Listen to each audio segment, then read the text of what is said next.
அனைவருக்கும் வணக்கம். இன்று பார்க்கப் போகும் தலைப்பு திருவாசகம் பற்றிய சில கருத்துக்கள்.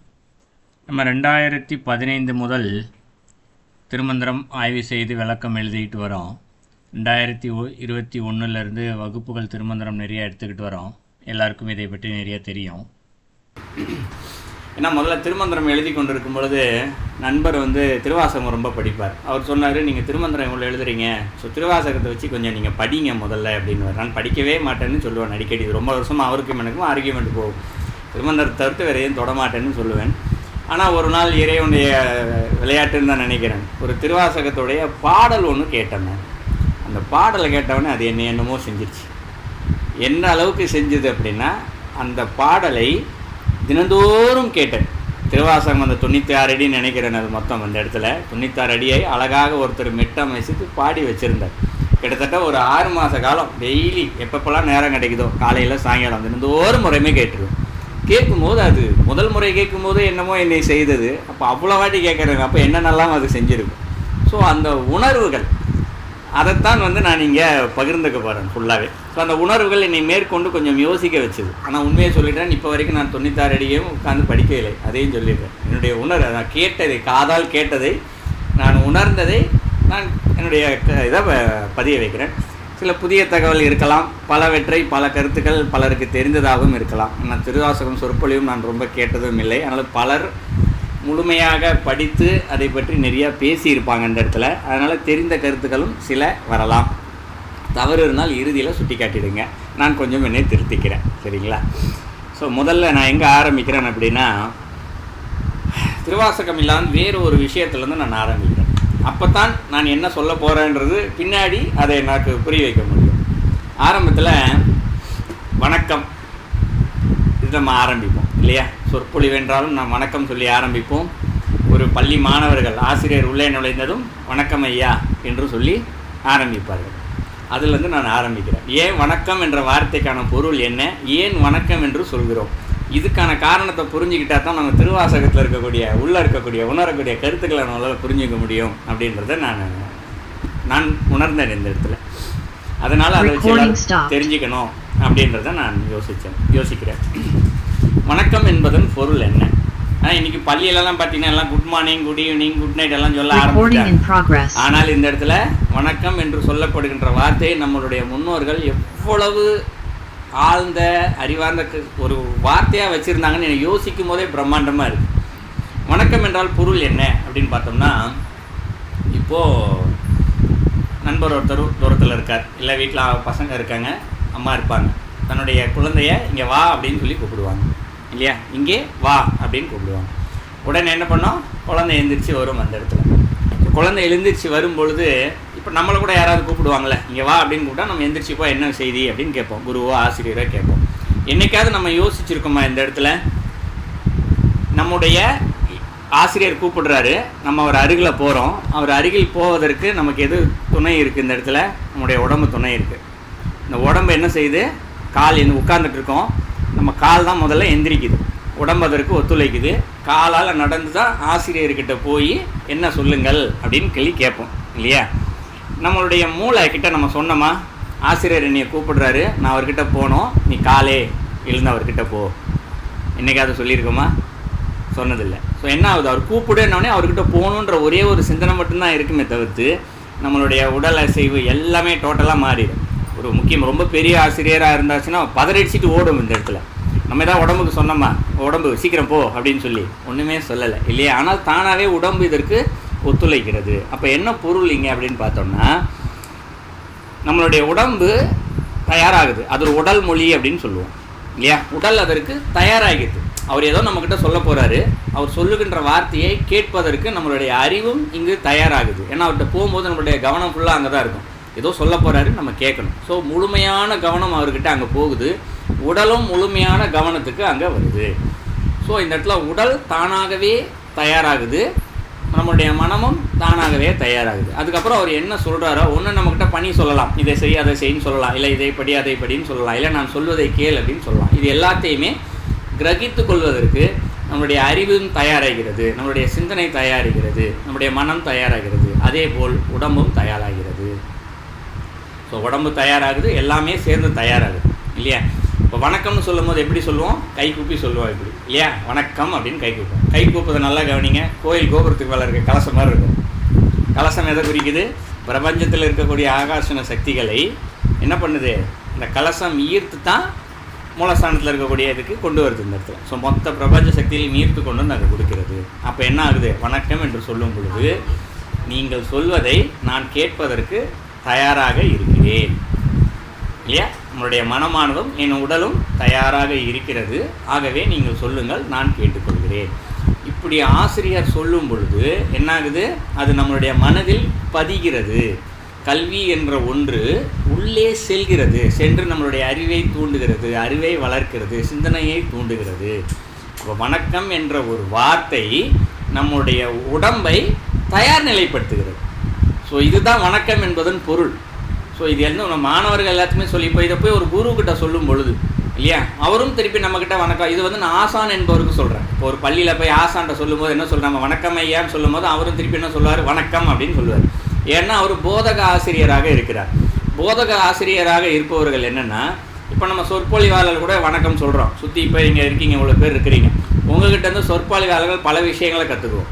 உண்மையை சொல்லப்போனால் கேள்விகள் என்று ஒன்று கேட்குறீங்க இல்லையா, கேள்விக்கு பதில் எங்கேயும் நீங்கள் கேட்கும்போது தான் உங்கள் சிந்தனை தோண்டி இதுக்கு என்ன பதிலாக இருக்குன்னு யோசித்து பலவற்றை புதிதாக பேச்சாளர்களும் கற்றுக்கொள்கிறார்கள். அப்போ நாங்களும் வணக்கம் சொல்கிறோம், நீங்களும் வணக்கம் சொல்கிறீங்க. ஆனால் ஒரு ஞான ஆசிரியர்கிட்ட போகும்போது ஞான ஆசிரியர் என்ன பண்ணுவார்? இறைவனை உணர்ந்தவர், உனக்கு எனது வாழ்த்துக்கள், உனக்கு எனது ஆசிகள் அப்படின்னு சொல்லுவார். அப்போ என்ன அர்த்தம்? ஆசிகள் என்று சொன்னார் அப்படின்னா குருவுக்கு தெரியும், ஞான ஆசிரியருக்கு வாழ்த்துக்கள் சொல்லுவார் சிலருக்கு, சிலருக்கு ஆசிகள்னு சொல்லுவார்.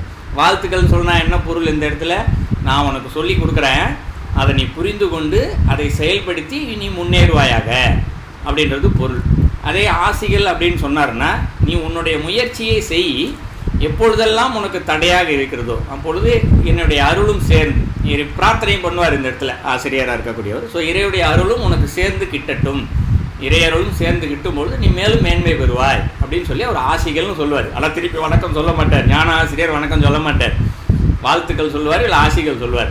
ஆனால் இந்த இடத்துல ஆசானாக இருக்கவர் அவரும் வணக்கம் சொல்லுவார். ஏன் வணக்கம் சொல்கிறார்? அவரும் மாணவர்களிடத்திலும் இருந்து பலவற்றை கற்றுக்கொள்கிறார் இந்த இடத்துல. ஸோ அப்போ வணக்கம் என்பது சொல்லப்படுவது என்னென்னா, ஒருவர் தனக்கு தெரியாததை இன்னொருவரிடமிருந்து கற்றுக்கொள்வது எதுவோ அதுதான் இந்த இடத்துல வணக்கம் சொல்கிறேன், நான் தயாராக இருக்கிறேன், எனக்கு கற்றுக் கொடுங்கள். இதுதான் இந்த வணக்கம் என்பதற்கு பொருள். இது ஏன் இந்த இடத்துல சொல்கிறேன் அப்படின்றதுக்கு பின்னாடி வருவோம். ஏன்னா திருவாசகத்தில் அதுக்கான பொருள் இதில் கொஞ்சம் ஒளிஞ்சிருக்கு. இதை சொன்னால்தான் அது புரியும், ஏன்னா நான் உணர்ந்தது புரியும் என்பதனால் நான் இதற்கான விளக்கத்தை இந்த இடத்துல சொன்னேன்.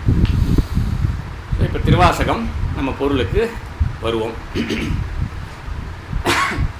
திருவாசகம் இந்த வார்த்தைக்கு பொருள் என்ன? திருவாசகம். பலர் சான்றோர்கள் பல வகையான கருத்துக்களை இங்கு நமக்கு சொல்லி வைத்திருக்கிறார்கள். திருவாசகம் என்றால் என்ன அப்படின்னு கேட்டோம் அப்படின்னா பல ஆசிகள் பல விளக்கங்கள் கொடுத்துருக்காங்க. விளக்கங்கள் தோண்ட தோண்ட வந்துக்கிட்டே இருக்கும் அந்த ஒரு வார்த்தைக்கு மட்டுமே. என்னுடைய சிந்தனை கேட்ட வரைக்கும் நான் சொல்கிறேன் இந்த இடத்துல. நான் சிந்தனைன்னு சொல்கிற விட நான் அறிந்து கொண்ட வரைக்கும் சொல்கிறேன் இந்த இடத்துல. நம்முடைய சிந்திக்கும் போது வரும் இல்லையா, அது போல் திருவாசகத்தை பிரித்தோம் அப்படின்னா திரு என்ற வார்த்தை எதை குறிக்கும்? ஒரு இதை மரியாதை நிமித்தம் சொல்லுவதற்காக சொல்லப்படுகின்றது திரு. இன்னொன்று திரு என்பது இறைவனை குறிக்கும் இல்லையா, முக்தியை குறிக்கும். அதே போல் திரு என்பது லட்சுமியையும் குறிக்கும் இல்லையா. திருமகள் இருக்கா இல்லையா, திருமகளுக்கு திரு என்ற பெயரும் உண்டு. ஸோ அப்போ லக்ஷ்மி அந்த இடத்துல திரு என்ற பெயர் லக்ஷ்மியும் இருக்கிறார்கள். அதே போல் வாசகம் என்பது திரு என்றால் இந்த இடத்துல லட்சுமி. வாசகம் என்ற சொல் என்ன குறிக்குது இந்த இடத்துல? வாசகம் என்ன நீங்கள் பார்த்தீங்கன்னா அதற்கு என்ன பொருள் அப்படின்னு பார்த்தோம்னா சொல். நம்ம பேசுகிறோம் இல்லையா, அதுவும் வாசகம்தான். செய்தி நம்ம தெரிந்து கொள்கிற செய்தி, பேப்பர் படிக்கிறோம், நியூஸ் பார்க்குறதெல்லாம் செய்தி இல்லையா, அதுவும் வாசகம்தான். செய்யுள், உரைநடை, வாய்ப்பாடு, கடிதம், இப்படி எல்லாமே இந்த இடத்துல கல்வி சம்பந்தமான வார்த்தைகளாகத்தான் இருக்கும் இந்த இடத்துல வாசகத்திற்கு. அப்போ கல்வி சம்பந்தமான விஷயத்தில் வரும்போது அந்த இடத்துல என்ன இருக்காங்க? அந்த இடத்துல சரஸ்வதி இல்லையா. ஸோ கல்விக்கு அதிபதி சரஸ்வதி. அப்போ திருவாசகம் என்ற வார்த்தையில் யார் இருக்காங்க? லக்ஷ்மியும் இருக்காங்க, சரஸ்வதியும் இருக்காங்க இல்லையா. இந்த உலகத்தில் நீங்கள் வச்சு பார்க்கும் பொழுது லக்ஷ்மி இருக்கிற இடத்துல சரஸ்வதி இருக்க மாட்டாங்க, சரஸ்வதி இருக்கிற இடத்துல லக்ஷ்மி இருக்க மாட்டாங்க. நல்லா பார்த்தீங்கன்னா நல்லாவே தெரியும். இந்த உலகத்தில் ரெண்டும் சேர்ந்து எங்கேயுமே இருந்ததே கிடையாது, எக்காலத்திலையும் இருந்தது கிடையாது. பட்டினத்தார் அந்த இடத்துல அவ்வளவு செல்வந்தராக இருந்தார். ஆனால் அவர் எப்போ இந்த இடத்துல ஞானத்துக்கு வர ஆரம்பிச்சாரோ மொத்தத்தையும் விட்டுட்டு தான் வந்தார். அவர் அந்த இடத்துல விட்டுட்டார், மொத்த பொருளையும் விட்டுட்டார். எனக்கு எதுவுமே வேண்டாம், எனக்கு தான் இறைவன் தான் வேணும்னு சொல்லி போயிட்டார் இந்த இடத்துல, இல்லையா? அப்போ யாருக்காவது ஒரு கேள்வி ஒன்று எழலாம்.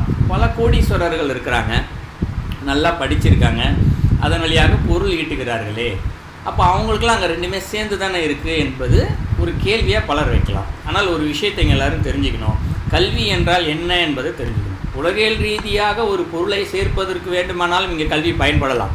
ஆனால் உண்மையான கல்வி என்பது என்ன அப்படின்னா, உண்மையான கல்வி இங்கே ஒழுக்கத்தை கொண்டு வர வேண்டும், இறைவனை சிந்திக்க வைக்க வேண்டும். இறைவனை சென்று சேர்வதற்கு நாம் என்ன செய்ய வேண்டும் என்று சிந்திப்பது தான் உண்மையான கல்வி. இந்த இடத்துல சும்மா பொருள் சேர்ப்பதற்காகவோ நான் வேலைக்கு போகணும், சம்பாதிக்கணும், குடும்பத்தை நடத்தணும்னு படிப்பதற்கான கல்வி இந்த கல்வி கிடையாது.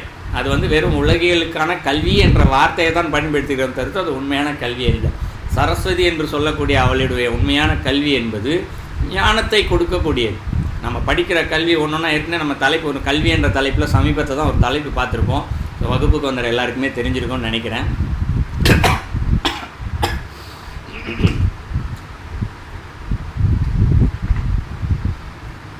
ஸோ கல்வி என்று சொல்லக்கூடியது பொருளீட்டுவதற்காகவே கிடையாது, இறைவனை சென்று சேர வேண்டும் என்ற சிந்தனையை வளர்ப்பது. ஸோ அப்படி பார்க்கும் பொழுது இந்த உலகத்தில் நல்லா பாருங்கள், யார் இறைவனை சென்று அடைய வேண்டும் என்று சிந்தித்த ஞானிகள் எல்லாருமே பார்த்திங்கன்னா இந்த இடத்துல பொருள் இல்லாமல் தான் இருந்திருக்காங்க. சில மடங்கள் இதெல்லாம் பொருளோடு இருந்திருக்கலாம், ஆனால் அங்கே இருக்கிறவங்க பிற்காலத்தில் அது தொழில் செய்யக்கூடிய பொருளாக இதுவாக தான் மாறி போச்சே தவிர்த்து இறைவனை சேர்ந்து அடைய வேண்டும் என்பதற்காக இக்காலத்தில் இருக்கக்கூடிய பல ஸ்தாபனங்கள் இல்லை. ஆனால் காலத்தில் ஞானிகள்லாம் பலர் இருந்தாங்க. அவங்க எல்லாருமே இந்த இடத்துல பக்தர்கள் எல்லாம் இறைவனை சென்று அடைய வேண்டும் என்ற சிந்தனையோடு தான் செஞ்சாங்க. ஸோ இதுதான் இந்த இடத்துல திருவாசகத்தில் சொல்லக்கூடிய லட்சுமியும் சரஸ்வதியும் சேர்ந்து இருக்கிறார்கள் என்பதற்கான பொருள். இந்த திருவாசகத்துக்கான பொருளை நம்ம எப்படி எடுத்துக்கலாம் அப்படின்னா, திருவாசகத்தை எவர் ஒருவர் படிக்கிறாரோ இல்லையா, எவர் ஒருவர் படிக்கிறாரோ அவர்கள் படிக்க ஆரம்பித்ததுமே அவர்களுடைய உடம்பு இங்கு தயாராகிறது. வணக்கத்துக்கு பொருள் சொன்னோம் இல்லையா, அதுபோலவே இந்த உடம்பும் மனதும் தயாராகிறது. எதற்கு தயாராகிறது? இந்த இடத்துல அந்த லட்சுமியும் சரஸ்வதியும் இல்லையா, ஒரு பழமொழி இது சொல்லுவாங்க, அருளில்லாருக்கு அவ்வுலகமில்லை, பொருளில்லாருக்கு இவ்வுலகமில்லைன்னு ஒரு வார்த்தை சொல்லுவாங்க இல்லையா. அப்போ நம்மளுடைய வினைகளை தீர்ப்பதற்கும் சில பொருள் என்ற ஒன்று தேவைப்படுகிறது இந்த இடத்துல. இப்போ திருவாசகத்தை படிக்கும் பொழுது நம்மளுடைய மனமானது என்ன பண்ணுது, நமக்கு தேவையான பொருள் கிடைச்சா போதும் என்று நம்முடைய சிந்தனை தானாகவே வந்துடும். அந்த பொருளையும் இறைவனுடைய அருள் தானாகவே நமக்கு கொண்டு வந்து கொடுத்து விடும். இந்த இடத்துல நமக்கு என்ன தேவையோ அதை கொடுத்துரும் இல்லையா. உலகத்தில் மனுஷன் தேவைப்படுறது என்ன, ஒரு நாளைக்கு 3 வேளை சோறு, அவ்வளோதான். படுக்கிறதுக்கு ஒரு இடம், போட்டுக்க ஒரு உடை, அவ்வளோதான். இதுக்கு மேலே ஒன்றுமே, சுத்தமான காற்று, ஆரோக்கியமான உடம்பு, இதுதான் பொருள். இது தானாகவே கிடச்சிரும். படிக்க படிக்க திருவாசகத்தை படிக்க படிக்க எப்படி வரும்னு தெரியாது, ஆனால் உறுதியாக அவர்களுக்கு வரும். எப்படி வரும்னா, இந்த திருவாசகத்தை சரியாக படிக்க படிக்க அவர்களுடைய மனமானது தூய்மை அடைகிறது. இந்த இடத்துல தூய்மை அடைய அவர்களுடைய சிந்தனை தூய்மை அடைகிறது. சிந்தனை தூய்மை அடையும் பொழுது அவர்கள் என்ன சிந்திக்கிறார்களோ அது அப்படியே நடக்கிறது. நாளைக்கு அவங்க ஒரு திருவாசகம் படிக்கும்போது ரொம்ப ஆசைப்பட போகிறது, ஆசை வராது. நேச்சுராக நான் வீடு வாங்கணும், கார் வாங்கணும், அது வேணும் இது வேணுன்ற ஆசையே போயிடும். நாளைக்கு தேவைக்கு எனக்கு இந்த இடத்துல ஒரு உணவு தேவை, இல்லை எனக்கு ஒரு உடை வேணும் அப்படின்னா இயற்கையாக அதுக்கான பொருளை அதில் இருக்கக்கூடிய லட்சுமியானவள் கொடுப்பாள். உலகியல் ரீதியாக என்ன பொருள் தேவையோ அதை அந்த லட்சுமியானவள் கொடுப்பாள்.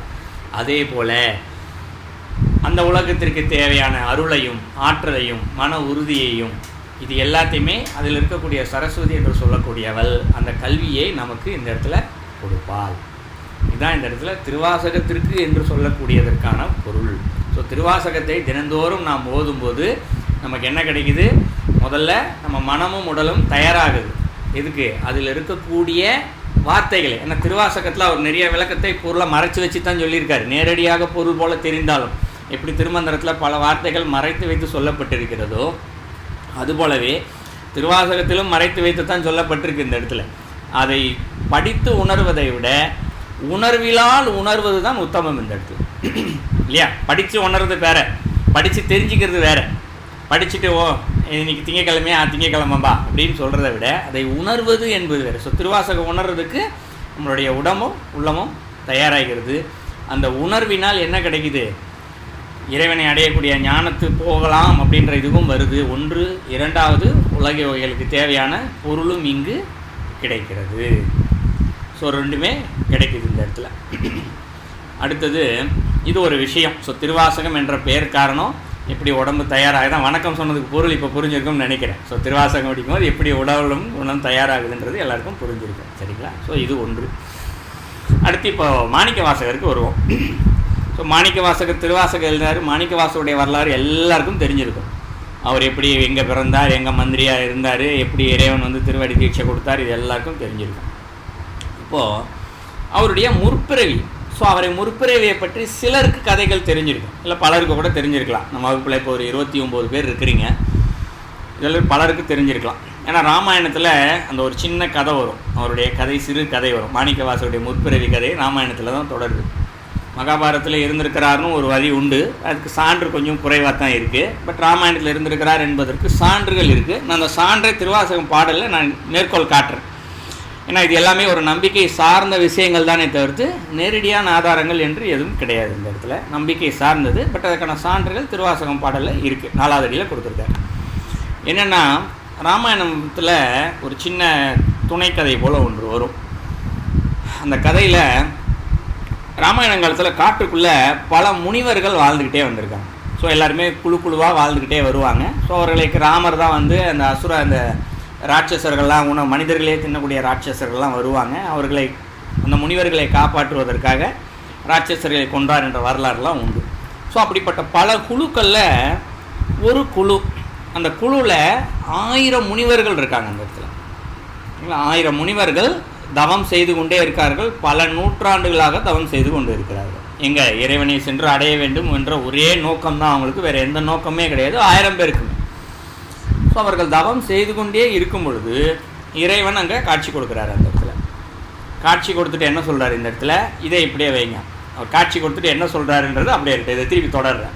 அதற்கு முன்பாக அதே ராமாயணத்தில் வேறொரு ஸ்டோரி, இன்னொரு பக்கம் இன்னொன்று நடந்துக்கிட்டு இருக்கு. அது என்ன அப்படின்னு பார்த்தோம்னா, ராவணனுடைய மனைவி மண்டோதரி எல்லாருக்குமே தெரியும். சிவபக்தை, அதுவும் எல்லாருக்குமே தெரியும். ராவன் சிவபக்தன், அவள் சிவபக்தை. ஆனால் சரியான சிவபக்தி, நல்ல பக்தி. அந்த இடத்துல அவளுக்கு எப்படியா அவளுக்கு ஒரு சின்ன ஆசை, இறைவன் ஒரு குழந்தை ரூபமாக தனக்கு காட்சி கொடுக்க வேண்டும், அவரை கொஞ்ச வேண்டும் என்று மண்டோதரிக்கு ஒரு ஆசை. அதனால் என்ன பண்ணுறா, அவள் இந்த இடத்துல தினந்தோறும் பிரார்த்தனை பண்ணுறா. அதற்கான பூஜை வழிபாடுகள் எல்லாம் செஞ்சுக்கிட்டே இருக்கா. ஸோ அதனுடைய பலனாக அவருக்கு காட்சி கொடுக்க வேண்டிய ஒரு இடம் வருது, ஒரு நேரம் வருது கரெக்டாக. அப்போ இறைவன் என்ன பண்ண போகிறாரு, காட்சி கொடுக்க போகிறார் இந்த இடத்துல மண்டோதரி. இந்த இடத்துல இருந்தால் அவங்களும் அங்கே தியானம் செஞ்சுக்கிட்டு இருக்காங்க. இப்போ இறைவன் என்ன பண்ணுறாரு, அவர்களுக்கு காட்சி கொடுத்து அவங்க கையில் என்ன கொடுக்குறாரு, அவங்கக்கிட்ட பேசுகிறார். நான் உங்களுக்கு ஆகமங்களை கொடுக்குறேன். ஏன்னா அவர் சொல்கிறார், மண்டோதரி அண்ணியை கூப்பிட்டுருக்காங்க, இந்த மாதிரி அவங்களுக்கு நான் குழந்தை ரூபமாக அவங்கக்கிட்ட போகிறேன், அவள் எடுத்து என்னை கொஞ்சுவா. அப்போ ராவணன் வருவான். ராவணன் வரும்பொழுது அவன் என்னை தொட முயற்சி செய்வான், தூக்க முயற்சி செய்வான். ஏன்னா அவனுக்கு சிவபக்தன், சிவன்றது அவனுக்கும் தெரிஞ்சிடும். தூக்க வருவான், ஆனால் அவள் என்னை தொட முடியாது அவனால். நான் அந்த தொட வந்த வினாடி நான் மறைந்து போவேன். மறைந்து மீண்டும் உங்களுக்கு ஜோதி ரூபமாக காட்சி கொடுப்பேன். ஸோ நான் காட்சி கொடுக்கும்போது நீங்கள் என்ன பண்ணணும், நான் உங்களிடம் கொடுத்த ஆகமங்களை பத்திரமாக வைத்திருந்து என்னோடு கலந்து விடுங்கள். இதுதான் அவருடைய இறைவன் உத்தரவு கொடுப்பார். அதே போலவே இவங்கெல்லாம் என்ன பண்ணுவாங்க, ஆகமங்களை பத்திரமா வச்சுருக்காங்க. அப்போது அந்த சைடு மண்டோதரிக்கிட்ட போகிறாரு அங்கே இறைவன். என்ன பண்ணுறாரு, குழந்தை ரூபமாக போகிறாரு. போனோடனே மண்டோதரிக்கு தெரிஞ்சிச்சு, நம்ம பிரார்த்தித்தபடி சிவன் இங்கே குழந்தையாக வந்திருக்காருன்னு தூக்கி கொஞ்சிறா. ஸோ இறைவன் சொன்னபடியே ராவணன் வரான். பார்த்தோன்னே யார் குழந்தைன்னு கேட்குறான். அப்போது சொல்கிறா மண்டோதரி. ஏன்னா மண்டோதரி மனைவின்றதுனால ராவணனுக்கு தெரியும், இவன் எப்பயுமே இறைவனை குழந்தையாக வந்து தூக்கணும் கொஞ்சணும்னு அவளுக்கு ஆசை இருக்குது, பிரார்த்தனை பண்ணுறான்றது ராவணனுக்கு தெரியும். அப்போ தான் பிரார்த்தித்தபடி இங்கே குழந்தை வந்திருக்காருன்றது சொல்லிவா மண்டோதரி. ஸோ சிவனை பண்ணோம், ராவனை தூக்கிறதுக்கு ஓடுவான், ஐயோ குழந்தை சிவனை தூக்க போகிறேன் அப்படின்னு சொல்லி. அப்போ என்ன ஆகிடும், இறைவன் மறைஞ்சிடுவார் அந்த இடத்துல. மறைஞ்சிட்டு இந்த இடத்துல வந்து ஜோதி ரூபமாக காட்சி கொடுக்குறார். எங்கே இந்த முனிவர்கள்லாம் இருக்காங்க இல்லையா, இவங்கக்கிட்ட பெரிய ஜோதி ரூபமாக அடிமுடிக்கான அண்ணாமலையாக ஜோதி ரூபமாக காட்சி கொடுக்குறார். காட்சி கொடுத்தவொடனே இந்த 1000 முனிவர்களில் 999 முனிவர்கள் அந்த ஜோதிக்குள்ளே போய் ஐக்கியமாயிடுது. 999 முனிவர்கள் அப்படியே இறைவனோட போய் அந்த ஜோதியில் போய் ஐக்கியமாகுறாங்க. ஐக்கியம் ஆகணும். ஏன்னா ஒருவர் மட்டும் ஐக்கியமாக மாட்டுறார். அதற்கு 2 காரணம் சரிங்களா. ஒரு காரணம் திருவாசகத்தில் ஃபுல்லாக இருக்குது. இதில் இன்னொரு காரணம் சொல்லப்படுதுன்னா, இறைவன் இந்த ஆகமத்தை கொடுத்துருக்காரு, இதை பத்திரமா பார்த்துக்கொண்டு தானே சொன்னார். நம்ம ஜோதியோடு போய் ஐக்கியம் ஆகிட்டோன்னா இந்த ஆகமங்களை யார் பார்த்துக்குவா? இது ஒரு கேள்வி. 2வது கேள்வி, அவருக்கு ஒரு தயக்கம் ஒன்று இருக்குது, பயம் என்ற ஒன்று இருக்குது. என்ன தயக்கம்? இந்த இடத்துல இந்த ஜோதியோடு போய் கலந்துட்டோம்னா நம்ம என்ன ஆகும்? அடுத்த கேள்வி. ஏன்னா இன்றைக்கி இந்த முக்தி அப்படின்ற ஒன்று பற்றி பார்த்துட்ருக்கோம் இல்லையா. நமக்கே இந்த இடத்துல ஒரு சின்ன விஷயம், முக்தி வீடு பேர் அப்படின்னு நம்ம நிறையா திரும்ப இந்த இடத்துல படிக்கிறோம். இப்போ இறைவன் திடீர்னு நம்ம முன்னாடி வந்து நின்று உனக்கு முக்தியை கொடுக்குறேன் வா அப்படின்னு சொன்னால் அப்படியே இறைவன்கிட்ட நம்ம போவோமான்னு கேட்டால் ஒரு கேள்விக்குறி தான். அந்த வினாடி நம்மளுடைய மனம் வாயில் இன்றைக்கி இப்போ சொல்லிடுவான், இல்லை நான்லாம் போயிடுவேன்ப்பா இறைவன்ட்ட அப்படின்னு சொல்லிடுவோம். ஆனால் அந்த வினாடி நம்மளுடைய மனம் என்ன சொல்லும்? இந்த இடத்துல உடம்பை விட்டால் நம்ம என்ன ஆகும்? சின்ன பயம் வரும் இல்லையா. குடும்பம் என்ன ஆகும்? நம்ம சொத்துக்கள்லாம் என்ன ஆகும் இல்லையா. நம்ம உடம்பு என்ன ஆகும்? நம்ம எங்கே போயிருப்போம்? நம்ம எப்படி வாழுவோம்? இந்த போல் சிந்தனைகள் எல்லாம் நிறையா வர ஆரம்பிச்சிடும். அதனால் என்ன பண்ணுவோம்? யோசிச்சுட்டு அப்படியே நிற்போம். ஸோ இந்த இடத்துல என்ன வராரு? அவரும் அந்த ஒரு சின்ன தயக்கத்தோடு நிற்கிறார் இந்த இடத்துல. ஸோ 2, ஒன்று ஆகமங்களும் இறைவன் கொடுத்துருக்காரு, இதை பார்த்து கொள்ளக்கூடிய பொறுப்பு நம்மக்கிட்ட இருக்குது அப்படின்ற ஒரு சிந்தனை. 2வது இந்த தயக்கம் ஒன்றும் அவருக்கு இருக்குது. அதனால் அவரால் அந்த ஜோதியில் போய் அவர் கலக்கலை. உடனே என்ன ஆயிடுச்சு? இறைவன் 999 கலந்துட்டாங்க. தானும் ஒருவராக இறைவன் என்று அங்கே லிங்க ரூபமாக இருந்தார். ஸோ அந்த லிங்கத்தை தான் நம்ம சகஸ்ரலிங்கம் அப்படின்னு சொல்லி வழிபடுறோம். இன்னைக்கு கோயிலில் பார்ப்போம்ல, சகஸ்ரலிங்கம் அப்படின்னு சொல்லுவோம். 1000 லிங்கங்கள். இந்த பாயில் இருக்க பானத்தில் பார்த்திங்கன்னா சின்ன சின்ன லிங்கமாக போட்டு வச்சுருப்பாங்க. அதுக்கு எண்ணி பார்த்தோம்னா 1000 லிங்கம் இருக்கும் கரெக்டாக. ஸோ அந்த சகஸ்ரலிங்கம் என்பதற்கான வரலாறும் இங்கேருந்து தான் வந்துச்சு. அதுக்கு முன்னாடி சகஸ்ரலிங்கம் கிடையாது. அதான் முதல் முறையாக வந்த லிங்கம். 1000 முனிவர்கள் வந்தது சகஸ்ரலிங்கமாக இருந்தது. அப்போ இந்த ஒருத்தர் இருக்கிறார் இல்லையா, இவர் இந்த லிங்கமாக ஆன பிறகாக அவருடைய உணர்வுகள் எப்படி இருக்குது இந்த இடத்துல?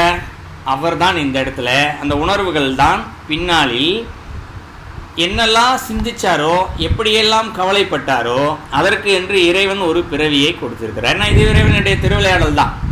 பிற்காலத்தில் சமணர்கள் வருவாங்க இந்த இடத்துல, சைவம் அழிஞ்சு போகும். 2வது சைவம் அழிஞ்சு போச்சுன்னா என்ன உங்களுக்கு? ஸோ நமக்கு முன்னாடி இருக்க பாடல்கள்லாம் எதுவுமே கிடையாது. நம்ம தேவாரம் திருவாசகமாக இந்த காலத்துக்கு முன்னாடி இருக்க நூல்கள்னால் நமக்கு அதிகபட்சம் என்ன நூல்கள் கிடைச்சிருக்கு? ஔவையார் பாடிய பாடல்களும் திருவள்ளுவர் பாடிய பாடல்கள் தான் கிடைச்சிருக்கே தவிர்த்து சைவத்திற்கு உண்டான இறைவனை போற்றி பாடிய பாடல்கள் எதுவுமே நம்மக்கிட்ட இல்லை. ஏன்னா மொத்தமாகவே அழிஞ்சு போச்சு. அப்போ ஒன்று தேவைப்படுகிறது என்றதுக்காகத்தான் திருமூலரையும் அனுப்பிச்சிட்டார். இந்த இடத்துல 7000 வருஷத்துக்கு முன்னாடியே அனுப்பிச்சு 3000 வருஷம் உட்காந்து பாட வச்சு பூமிக்குள்ளே புதைச்சி திருஞான சம்பந்தரால் எடுக்க வச்சது மாதிரியே மாணிக்க வாசகரையே இப்போ அனுப்பிச்சிருக்காரு. இப்போ மாணிக்க வாசகர்கிட்ட என்ன இருக்குது? ஆகமங்கள் மொத்தம், இறைவன் கொடுத்த ஆகமங்கள் மொத்தமாக இருக்குது. ஆகமங்கள் என்பது என்ன? வேதங்களுடைய விளக்கம்னா ஆகம். இறைவன் வேத வடிவானவன். ஸோ வேதங்களுடைய விளக்கம்னா ஆகமம். அப்போ அந்த விளக்கம் என்று சொல்லப்படுவது என்ன? வேதத்தை தெரிந்து கொள்வதற்கான வழிமுறைகள் அதில் உள்ளது, இறைவனை அறிந்து கொள்வதற்கான வழிமுறைகள் அதில் உள்ளது. அப்போது அந்த வழிமுறைகள்லாம் இப்போ யாருக்கு தெரியும்? மாணிக்க வாசகருக்கு தெரியும். இப்போ அதன் வழியாக மக்களுக்கு வேதங்களில் தெரிந்து கொண்டு உணர்ந்து கொண்டு இறைவனை சென்று அடைய வேண்டும் என்ற ஒரு காரணத்திற்காக மாணிக்க வாசகரைகள் வழியாக இறைவன் இங்கு ஆகமங்களை கொண்டு வந்து கொடுக்கிறார். இப்படி பாடல்கள் வழியாக, அந்த பாடல்கள் தான் இங்கு திருவாசகம். இப்படி வேதங்களுடைய தொகுப்பான ஆகமங்கள், அதில் இருக்க பாடல்கள். அவர் கதறி கதறி அழுறாரு, எல்லாருக்குமே தெரியும். ரொம்ப அழுகுறாரு, பாடுறாரு, இறைவனை அப்படி வர்ணிக்கிறாரு. ரொம்ப தனக்கு என்னென்னலாம் நடந்துச்சு அப்படின்னு சொல்லி அந்த பாடல்களில் சொல்கிறார். தன்னுடைய வாழ்க்கை முறை, வரலாறு எல்லாமே சொல்கிறார்ல. தன்னுடைய 32 வயசில் என்ன நடந்துச்சுன்னு கூட எல்லாருக்கும் தெரியும். அந்த அடி 32வது அடியில் மெய்யே உன் பொன்னடிகள் வீடு பெற்றேனேன்னு சொல்லியிருக்கார். ஸோ அதுவும் சொல்கிறார். எல்லா விஷயங்களையுமே சொல்லி வைக்கிறார். ஸோ எல்லாம் தெரிஞ்சவர், முக்காலத்தையும் உணர்ந்தவர் இந்த இடத்துல மாணிக்கவாசகர். ஸோ ஆகமங்களை உலகிற்கு கொடுப்பதற்காகவும் ஸோ இந்த இடத்துல இறைவன் மாணிக்கவாசகரை இங்கு இடத்திற்கு அனுப்புகிறார். அதே மாதிரி இன்னொரு விஷயம் நல்லா யோசிச்சு பாருங்கள். எவ்வளவோ ஞானிகள் வந்திருக்காங்க. எப்படியெல்லாம் இறைவன் சோதித்து பார்த்துருக்காரு. இந்த இடத்துல திருநாவுக்கரசரை சோதித்தது, நாயன்மார்களில் இருக்கவங்களெல்லாம் சோதித்தவங்களாம் பார்த்தீங்கன்னா பல வகையில் சோதிச்சிருப்பார். நமக்கெல்லாம் அந்த மாதிரி சோதனைலாம் வந்துச்சுன்னா எப்பா சாமி நீ விட்டுறாப்பான்னு சொல்லிட்டு ஓடியே போயிடுவோம் இல்லையா. ஆனால் இந்த இடத்துல மாணிக்க வாசகருக்கு நல்லா பாருங்கள், சோதனை என்ற ஒன்றெல்லாம் பெருசாலாம் இல்லை. அவர் வாட்டுக்கு குதிரை வாங்க போனார். திடீர்னு அவரை பார்த்தோன்னே அவருக்கு பழைய ஞாபகம்லாம் வந்துச்சு. குருவாய் வந்து அவருக்கு திருவடி தீட்சை கொடுத்து அப்படியே அவர் இந்த இடத்துல உட்கார வச்சுட்டார், அந்த இடத்துல கோயில் எழுப்ப வச்சுட்டார். அந்த அளவிற்கு அவர் இறைவனை உணர்ந்திருக்கிறார் அந்த இடத்துல. எப்போ ராமாயண காலத்தில் இறைவனை உணர்ந்துட்டார், நேரடியாகவே பார்த்துட்டார். சகசரலிங்கமாக பார்த்துட்டாரு, ஜோதிடமாக பார்த்துட்டாரு. ஒரு சின்ன தயக்கம் ஒன்று தான் அந்த இடத்துல அவரோட போய் சேர விடாமல் பண்ணிச்சு. அந்த தயக்கத்தை கூட யார் கொடுத்தது? இறைவன் தான் திருவிளையாடல் கூடமாக கொடுக்க ஆரம்பிச்சார். ஏன்னா அதிலே வழியாக தான் கலியுகத்தில் மக்கள் தெரிஞ்சுக்கணுன்றதுக்காக தான் இந்த திருவிளையாட்டையும் அவர் செஞ்சுருக்கார். இதைத்தான் அவர் கதறி கதறி அழுந்திருக்கார். இப்போ உதாரணத்துக்கு நம்ம ஒரு சொகுசான வீடு, இப்போ திடீர்னு ஒருத்தர் வரார், வந்து ஒரு கற்பனை வச்சுக்கோமே, ஒரு 10,000 கோடி சொத்து, ஏக்கர் கணக்கில் வீடு, கப்பல், ஃப்ளைட்டு எல்லாத்தையும் உனக்கு நான் தாரேன் அப்படின்னு சொல்லிட்டு நமக்கு கொடுக்குறாருன்னு வச்சுக்கோ. தாரேன்ப்பா அப்படின்னு சொல்லிட்டார். ஆனால் ஒரு வினாடியில் நம்ம ஒரு எனக்கு எல்லாம் வேணாங்கன்னு ஏதோ ஒரு சின்ன தவறு செஞ்சுட்டோ, இல்லை நாளைக்கு வந்து வாங்கிக்கிறேன்னு சொல்லிட்டோ, இல்லை அது நம்ம கிடைக்காம போச்சுன்னா என்ன ஆகும்? வாழ்க்கை ஃபுல்லாக எப்படி கதறுவோம்? இவ்வளோ சொத்து கொடுக்க வந்தாரேப்பா, மிஸ் பண்ணிட்டேனே, ஒரு வினாடி சின்ன தவறு பண்ண, அதனால் எனக்கு அது போச்சு. இன்றைக்கும் பலருக்கு வாழ்க்கையில் இது போல் என்றைக்காவது நடந்திருக்கலாம். ஏதாவது ஒரு வேலை ஒன்று கிடச்சிருக்கும் இல்லையா? அப்பாயின்மெண்ட் ஆர்டர் கொடுக்க போகும்போது இதை விட அந்த வேலை கிடைச்சா எனக்கு கிடைச்சிருமோன்னு ஒரு நம்பிக்கையில் இது கொஞ்சம் நாளைக்கு பார்த்துக்கலாமே யோசிப்போம். இதுவும் கிடைக்காது, அதுவும் கிடைக்காது. ஆஹா, இதை விட்டுட்டோமே, நல்ல வேலையாச்சே. பலருக்கு இந்த அனுபவம் இருந்திருக்கும். வீடு வாங்கினது, நம்ம ஒரு வீடு வாங்கணும்னு நினச்சி போவோம், கடைசியில் இதை வாங்கினா எக்ஸ்ட்ரா மதிப்பு வரும்னு சொல்லி அதை வாங்காம விட்டுருவோம். கடைசியில் பார்த்தா அது எங்கேயோ போய் நிற்கும், பல கோடிக்கு மதிப்புக்கு போய் நிற்கும். அன்றைக்கே அதை வாங்கியிருந்தேன்னா இன்றைக்கி நான் எங்கேயோ போயிருப்பேன். வாழ்க்கை ஃபுல்லாக யோசிப்பாங்க. இதுபோல் எவ்வளோ பேருக்கு இருக்குது இல்லையா? நிச்சயமாக வாழ்க்கையிலே இருக்கும் நிறையா பேருக்கு அனுபவத்தில். அதுபோல் இவர் இறைவனை பார்த்துட்டார் அந்த இடத்துல, இறைவனை உணர்ந்துட்டார் இந்த இடத்துல. இறைவன்கிட்ட போகிற அந்த வினாடி ஒரு சின்ன தயக்கம் வந்துச்சு. அதுதான் என்ன இடத்துல அவரே திருப்பி அடுத்த, அதுவும் இறைவன் திருவிளையாடு தான் அவரே பிறப்பை கொடுத்துச்சு. இப்போ இவருக்கு அது ஞாபகம் வருது இந்த இடத்துல. எது ஞாபகம் வருது? மாணிக்க வாசகர் இறைவனுடைய திருவடி தீட்சையை கொடுத்தாரு இல்லையா? கொடுத்தவொடனே அவருக்கு எல்லா நிகழ்வும் ஞாபகம் வந்துடுச்சு. ஆகா, இறைவனை பார்த்தனே, நான் மிஸ் பண்ணிட்டேனே அப்படின்னு சொல்லி. இப்போ மனுஷ வாழ்க்கையில் நம்ம சாதாரணமாக கதறி கதறி நம்ம ஃபீல் பண்ணுறோம் இல்லையா? அன்றைக்கே விட்டுட்டனே, இந்த வயசில் எனக்கு இந்த வேலை கிடச்சிது, சொத்து கிடச்சிது, இதெல்லாம் நம்ம விட்டுட்டோமே. அந்த மாதிரி இதை நம்ம விட்டுட்டனே அப்படின்னு சொல்லி மாணிக்க வாசகர் என்ன பண்ணுறாரு? கதறி அழுறார். என் முன்னாடி வந்து நின்னியப்பா, நான் விட்டுட்டேனே, நான் அந்த தப்பு பண்ணிட்டேன், இந்த தப்பு பண்ணிட்டேன் அப்படின்னு சொல்லி அளவுக்கு. நீங்கள் அந்த பாடலில் ஒவ்வொரு அடியும் அவர் கதறி அழுகின்ற வடிகள் எல்லாம் பார்க்கும்போது விளக்கம் நிறையா பார்த்துருப்பீங்க, நான் சொல்லணும்னு அவசியம் இல்லை. அவ்வளோ கதறி அழுகிறார் இந்த இடத்துல. இப்படி கதறி அழுகும் பொழுது அவர் பேசுகின்ற சில இடங்களில் ஒரே ஒரு வார்த்தை, நான் முன்னாடி சொன்னேன் இல்லையா, அவருக்கு ஒரு சின்ன தயக்கம் ஒன்று இருந்துச்சு. அந்த தயக்கத்தை தான் அவருக்கு தடுக்க வச்சுன்னு. தயக்கம் என்பது சொல்லம் என்ன? அந்த இடத்துல அச்சம். ஸோ அந்த அடியில் நீங்கள் திருவாசகத்தில் நீங்கள் பார்த்தீங்க அப்படின்னா சில இடங்களில் வச்சுருப்பார், அச்சம் தவிர்த்த சேவகன் வாழ்க சொல்லியிருக்காரு. அந்த இடத்துல ஒரு இடத்துல வரும். அப்போ என்ன ஆகுது? இவருக்குள்ள ஒரு பயம் இருந்திருக்குன்றது அவரே சொல்கிறாரு. அந்த பயத்தை போக்க வச்சுட்டாருன்னு சொல்கிறாரு அந்த இடத்துல இல்லையா? அப்போ எப்போ பயம் வந்திருக்கு? நான் முன்னாடி சொன்னேன் இல்லையா, இறைவன் ஜோதியோட எல்லாரும் வாங்க என் கூட வந்து கலந்துக்கோங்கன்னு சொல்கிறாரு. அந்த இடத்துல அவருக்கு ஒரு அச்சம் வந்துருக்கு. அந்த அச்சம் தான் அவர் போய தயங்கிருக்கு. இப்போ என்ன ஆயிடுச்சு? அச்சம் போயிடுச்சு. இப்போ நீ சொன்னீங்கன்னா நான் உடனே வந்துடுவேன், ஆனால் என் முன்னாடி ஜோதியோடய வந்து நிற்க மாட்டியே, நான் கலக்கிறதுக்கு தயாராக நிற்கிறேனே அப்படின்னு சொல்லி அந்த இடத்துல அவர் கதை அழுகிறார். ஸோ இது ஒன்று அச்சம் தவிர்த்தன்ற ஒரு வார்த்தை பயன்படுத்துகிறார். இன்னொரு இடத்துல சொல்கிறார், அதே இடத்துல அச்சம் தீர்த்து ஆட்கொண்டான் அப்படின்னு ஒரு வார்த்தையில் சொல்கிறார் இல்லையா? ஸோ அச்சம் தீர்த்தன்னு சொல்கிறார், இந்த அச்சம் தவிர்த்தன்னு சொல்கிறார், சேவகன் வாழ்கன்னு சொல்கிறாரு. அச்சம் தீர்த்த அதையும் சொல்கிறார் இந்த இடத்துல. இன்னொரு இடத்துல என்ன சொல்கிறாரு? மெழுகின்ற எண்ணெய் அப்படிங்கிறார். மெழுகின்ற எண்ணெய் விடுதி கண்டுன்னு ஒரு வார்த்தை வரும் இந்த இடத்துல. ஸோ மெழுகின்றன்னா என்ன? மனசுக்குள்ளே சந்தேகம் இருக்குது, பயம் இருக்குது, நடுக்கம் இருக்குது, இதுபோல் உணர்வுகள்லாம் இருக்குது. இந்த உணர்வுகள் தான் என்னை கொஞ்சம் தயங்கிச்சு உங்ககிட்ட வர்றதுக்கு. ஸோ இதெல்லாம் என்ன பண்ணுறாரு இந்த இடத்துல சொல்லி, இதுபோல் பல வார்த்தைகள் அவர் என்னென்னலாம் அந்த நேரம் சிந்திச்சு அழுதாரோ. நம்ம வாழ்க்கை ஃபுல்லாக இப்போ கவலைப்படுறோம் இல்லையா, அந்த வீடை வாங்காமல் விட்டோமே, அந்த வேலைக்கு போகாமல் விட்டோமே, அது ஒரு உவமைக்காக இந்த வார்த்தைகள்லாம் சொல்கிறேன். பலருக்கு இந்த அனுபவங்கள்லாம் இருக்கும் இல்லையா? பலருக்கு வெளிநாடு போடக்கூடிய வாய்ப்புகள்லாம் கூட இருந்திருக்கும். அம்மா சொன்னாங்க, யாராவது சொன்னாங்கன்னு சொல்லிட்டு இல்லைப்பா நான் வரலப்பான்னு சொல்லிட்டு அதுக்கப்புறம் வாழ்க்கை ஃபுல்லாக வெளிநாடு போக முயற்சி பண்ணுவாங்க. அந்த வேலையை போகவே முடியாத சூழ்நிலை பலருக்கு இருக்கலாம். பலருக்கு இந்த அனுபவம் இருக்கும். இப்படி சின்ன விஷயத்தை தொலைச்சிட்டு வாழ்க்கை ஃபுல்லாக புலம்புற மாதிரி அவர் அந்த ஒரு வினாடி நேரம் அது அவருடைய உணர்வுகளால் அப்படி தயங்கி நின்னவர் என்ன ஆயிடுச்சு? அதை இப்போ ஞாபகம் வந்துடுச்சு அவருக்கு. எல்லாமே மாயையில் இருந்தார், மந்திரியாக இருக்கிற வரைக்கும் மாயையில் இருந்தார். இப்போ மாயை விலகிடுச்சு. மாயை விலகணுன்னே அதை நினச்சி கதறி கதறி அழுகுறாரு இந்த இடத்துல. ஏன் இதை கதறி அழுகின்ற ஒரு பாடலே இறைவன் இங்கே கொடுக்குறாரு? அடுத்த கேள்வி. ஸோ கதறுதலின் வழியாக பாடலை கொடுத்துட்டாரு. அதை கேட்கும்போது நமக்குள்ளே என்னமோ செய்யுதில்ல, இப்போ யாராவது ஒருத்தர் தன்னுடைய கவலைகள் இன்னொருத்தர் புலம்புனாருன்னா நமக்கு தலைவலி வரும் கொஞ்சம் நேரத்தில். புலம்பெல்லாம் என்கிட்ட நீ சொல்லாதப்பா, நல்ல விஷயமா பேசுப்பா அப்படின்னு சொல்லி நம்ம சொல்லிடுவோம் இந்த இடத்துல, இல்லையா? ஆனால் இந்த இடத்துல ஒரு புலம்பலை தான் சொல்கிறார், அவருடைய கவலைகள் புலம்பல். ஆனால் அது என்ன பண்ணுது, நமக்குள்ளே உள்ளுக்குள்ளே என்னமோ ஒன்று பண்ணுது. இப்போ என்ன பண்ணுது அப்படின்னு சொல்லி சிந்திச்சு பார்த்தோம் அப்படின்னா, நாமும் அவரை போலவே மறந்து போய் இருக்கிறோம். அவர் இறைவனை பார்த்துட்டாரு, ஆனால் அவருக்கு ஞாபகம் வந்துடுச்சு. ஞாபகம் வரும்போது தான் என்னென்னலாம் தவறு செஞ்சேன்னு அந்த இடத்துல பண்ணுறாரு. நாமும் அதுபோலவே ஒரு நாள் அவர் இறைவனிடத்தில் தான் இருந்தோம். என்ன பண்ணுறோம், ஆசைகளின் காரணமாக இங்கே வந்துட்டோம். இப்போ என்ன ஆச்சு, நமக்கு மாயை என்ற ஒன்றை இறைவன் படைத்து என்ன பண்ணிட்டாரு, மறைச்சிட்டார். தான் என்பதை மறைச்சிட்டார். மறைச்சதுனால நமக்கு ஞாபகம் வரல. இந்த குழந்தைங்களெல்லாம் திடீர்னு எதையா ஒன்று கேட்டு அழுவோம், சாக்லேட் வாங்கி கொடு, பிஸ்கட் வாங்கி கொடு. அது உடம்புக்கு ஒத்துக்காது. என்ன பண்ணுவாங்க, தாய் டைவெர்ட் பண்ணுவாங்க மைண்டை. அப்படி டைவெர்ட் பண்ணோன்னே என்ன ஆகிடும், அது மறந்து போய் வேறு விளையாட்டில் அப்படியே மறந்து போகும். திடீர்னு யாராவது ஒருத்தர் லேசாக அந்த வார்த்தையை சொல்லி ஞாபகப்படுத்திட்டா போகும், உடனே அது அழுது அடம்பிடிக்காரு, எனக்கு வாங்கி கொடுத்தா தான் சொல்லி அழுது அடம்பிடிக்க ஆரம்பிச்சிடும், இல்லையா? அந்த மாதிரி நாம் எல்லாம் இப்பொழுது மறந்தவர்களாக இருக்கிறோம். இதை நமக்கு என்ன பண்ணணும், ஞாபகம் செய்ய வேண்டும் என்பதற்காகத்தான் இறைவன் மாணிக்கவாசகர் வழியாக இந்த பாடலை எல்லாம் கொடுக்குறார். நீங்களும் இப்படித்தான் மறந்து போய் இருக்கிறீங்க. அப்போ அதை படிக்கும் பொழுது நமக்கும் அந்த உணர்வுகள்லாம் இருந்திருக்கலாம். நமக்கு ஏன் மாயையில் மறக்க வச்சாரு? நான் ஏற்கனவே பல முறை இந்த ஊமையாகவே இந்த கதையை சொல்லியிருக்கேன். ஒரு பொருட்காட்சிக்கு எங்கேயோ ஒரு கூட்டிகிட்டு போனோம்னா ஒரு குழந்தை பார்க்குறதெல்லாம் கேட்கும், அம்மா வாங்கியே கொடுக்க மாட்டா. எவ்வளோ பொருள் தான் வாங்கி கொடுக்குது, கொஞ்சம் நேரத்தில் உடச்சிருவா கண்டிப்பாக, இல்லை தூக்கி போட்டுருவா, இல்லை மறந்து போயிடும், அதனால் வாங்கி கொடுக்க மாட்டான். குழந்தை அழுதுகிட்டே வரும். ஆனால் ஒரு வினாடி தாய் அங்கேருந்து மறைஞ்சிட்டான்னு வச்சுக்குவோம்.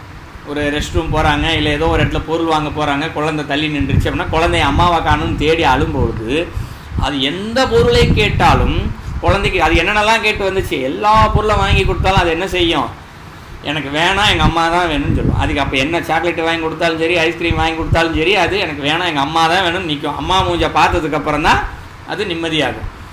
அந்த மாதிரி நம்ம வினைகளால் இங்கு அனுபவிப்பதற்காக வந்திருக்கோம். இப்போ இறைவனுடைய ஞாபகம் வந்துருச்சுன்னு வச்சுக்குவோம், இதை எதையுமே அனுபவிக்க மாட்டோம். இந்த இடத்துல பொண்டாட்டி, புள்ள, குட்டி, குடும்பம் எல்லாம் ஒரு பக்கம் இருக்கும். இதை எதையும் கவனிக்காமல் இறைவனை சிந்திச்சு அழுதுகிட்டே இருப்போம். இதை தீர்த்தா தான் அங்கே போக முடியும்.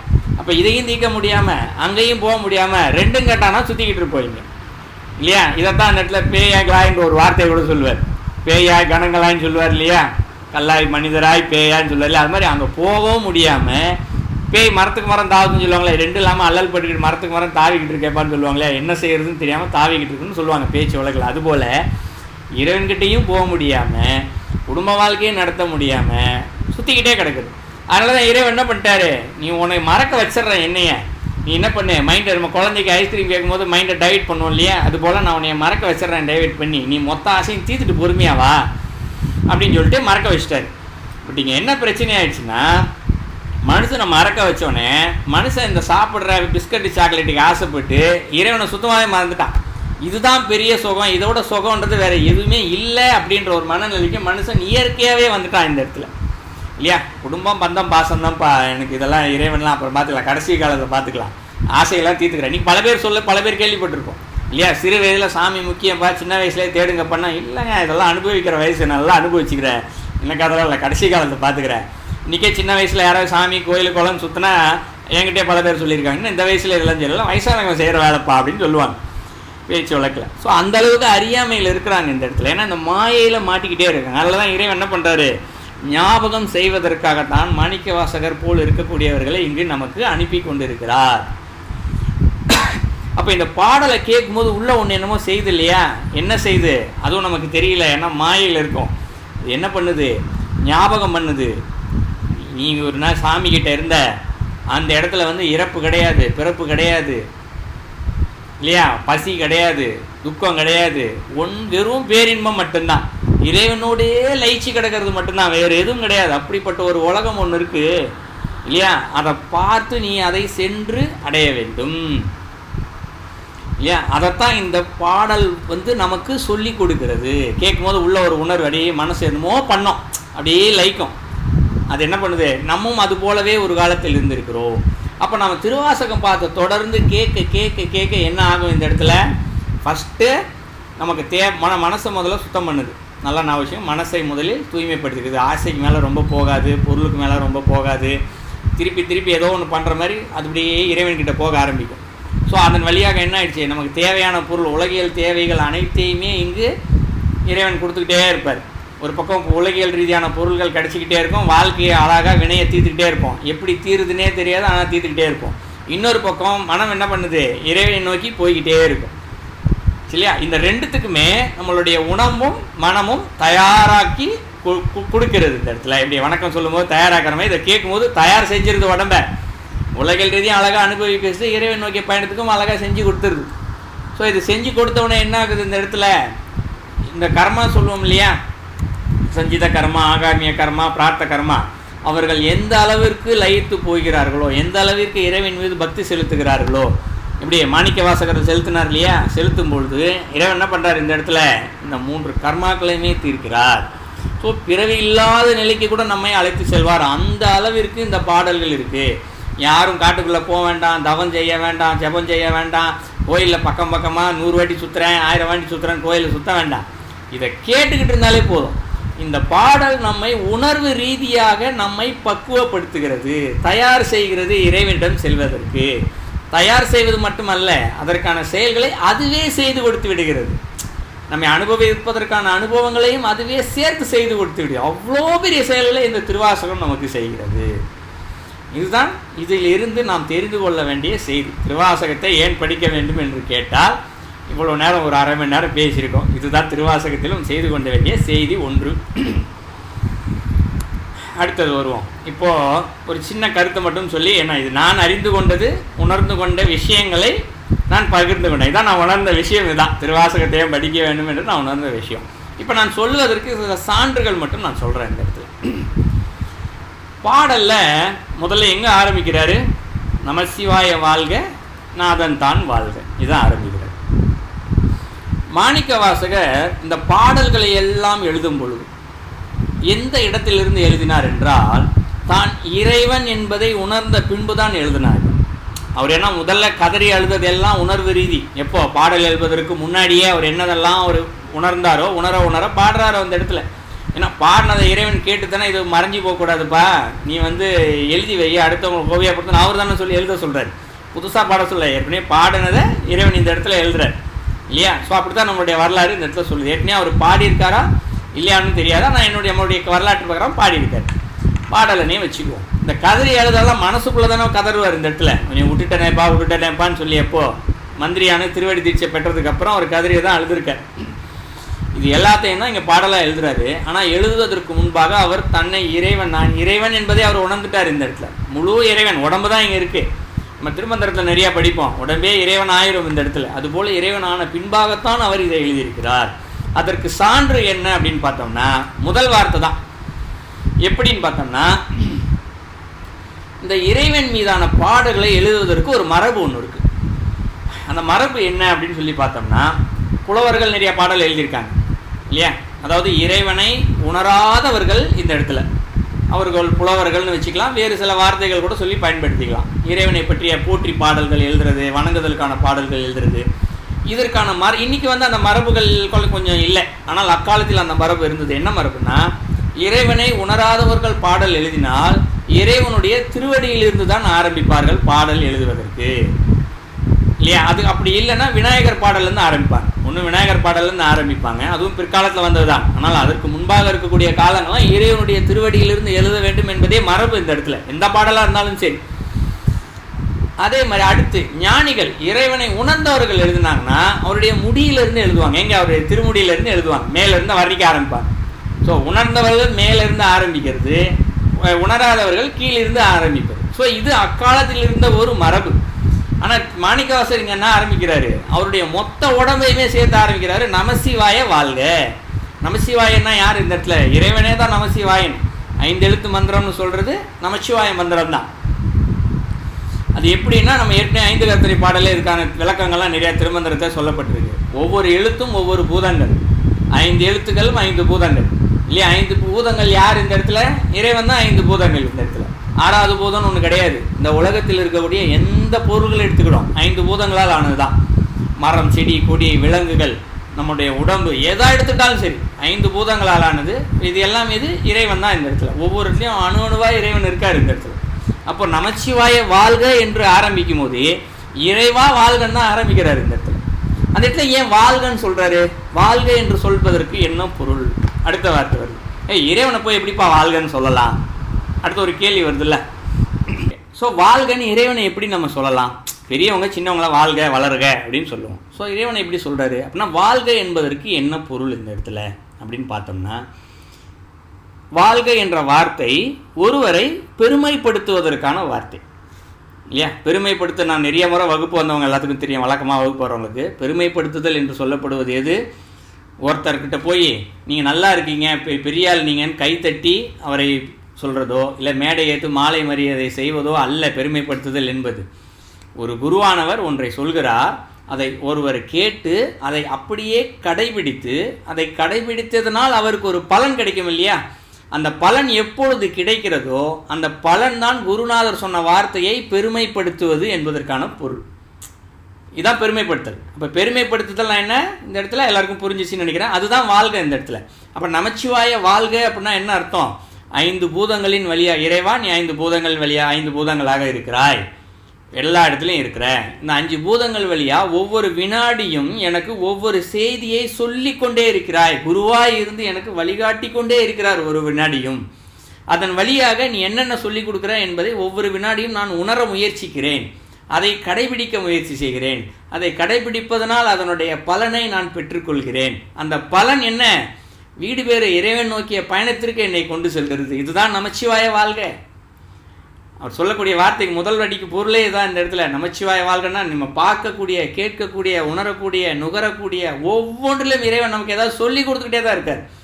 மாயையின் காரணமாக நாம் தெரிந்து கொள்ளாமல் இருக்கிறோம்.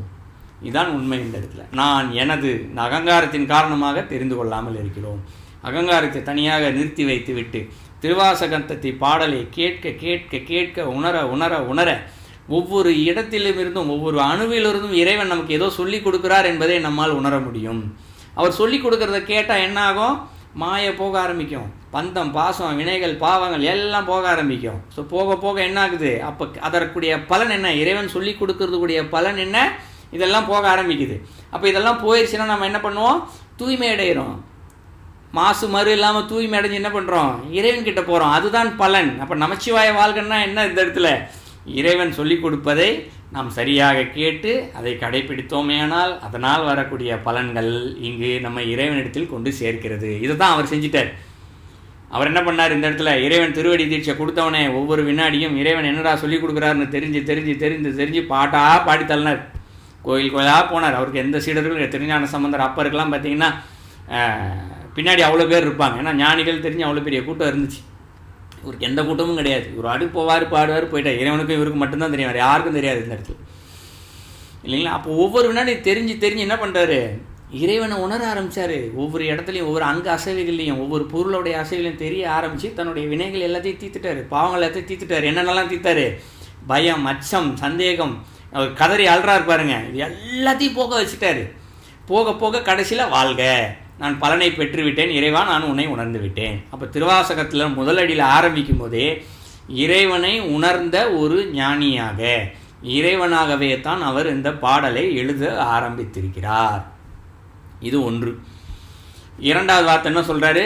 நாதன்தால் வாழ்க இல்லையா? நாதன்னா யார்? தலைவன். எங்கே இருக்க தலைவன்? தனக்குள் இருக்கக்கூடிய தலைவன் இந்த இடத்துல. அவர் நாதன் இந்த இடத்துல இல்லையா? நாதன் என்று சொல்லப்படுவர் தனக்குள் இருக்கக்கூடிய இறைவன், தனக்குள்ளே இருக்கக்கூடிய தலைவன். அப்போ என்ன ஆகுது? முதல்ல நமச்சிவாய வாழ்க என்று சொல்லி வெளியில் இருக்கக்கூடிய அங்க அசைவுகள் ஒவ்வொன்றிலும் இறைவன் தனக்கு உணர்த்தினார் ஒன்று. அதை கடைபிடிக்கும் போது இறைவன் உள்ளிருந்து தலைவனாக நமக்கு ஒவ்வொன்றாக உணர்த்த ஆரம்பிப்பார். தலைவனா யார்? கட்டளையிடுவார்ல, நீ இதை செய் அதை செய், கட்டளையிடுவாரா? இறைவனே இங்கே தலைவனாக இருக்கார். அவர் என்ன தப்பாக நமக்கு சொல்லிக் கொடுப்பாரா? சரியானதைத்தான் சொல்லிக் கொடுப்பார்.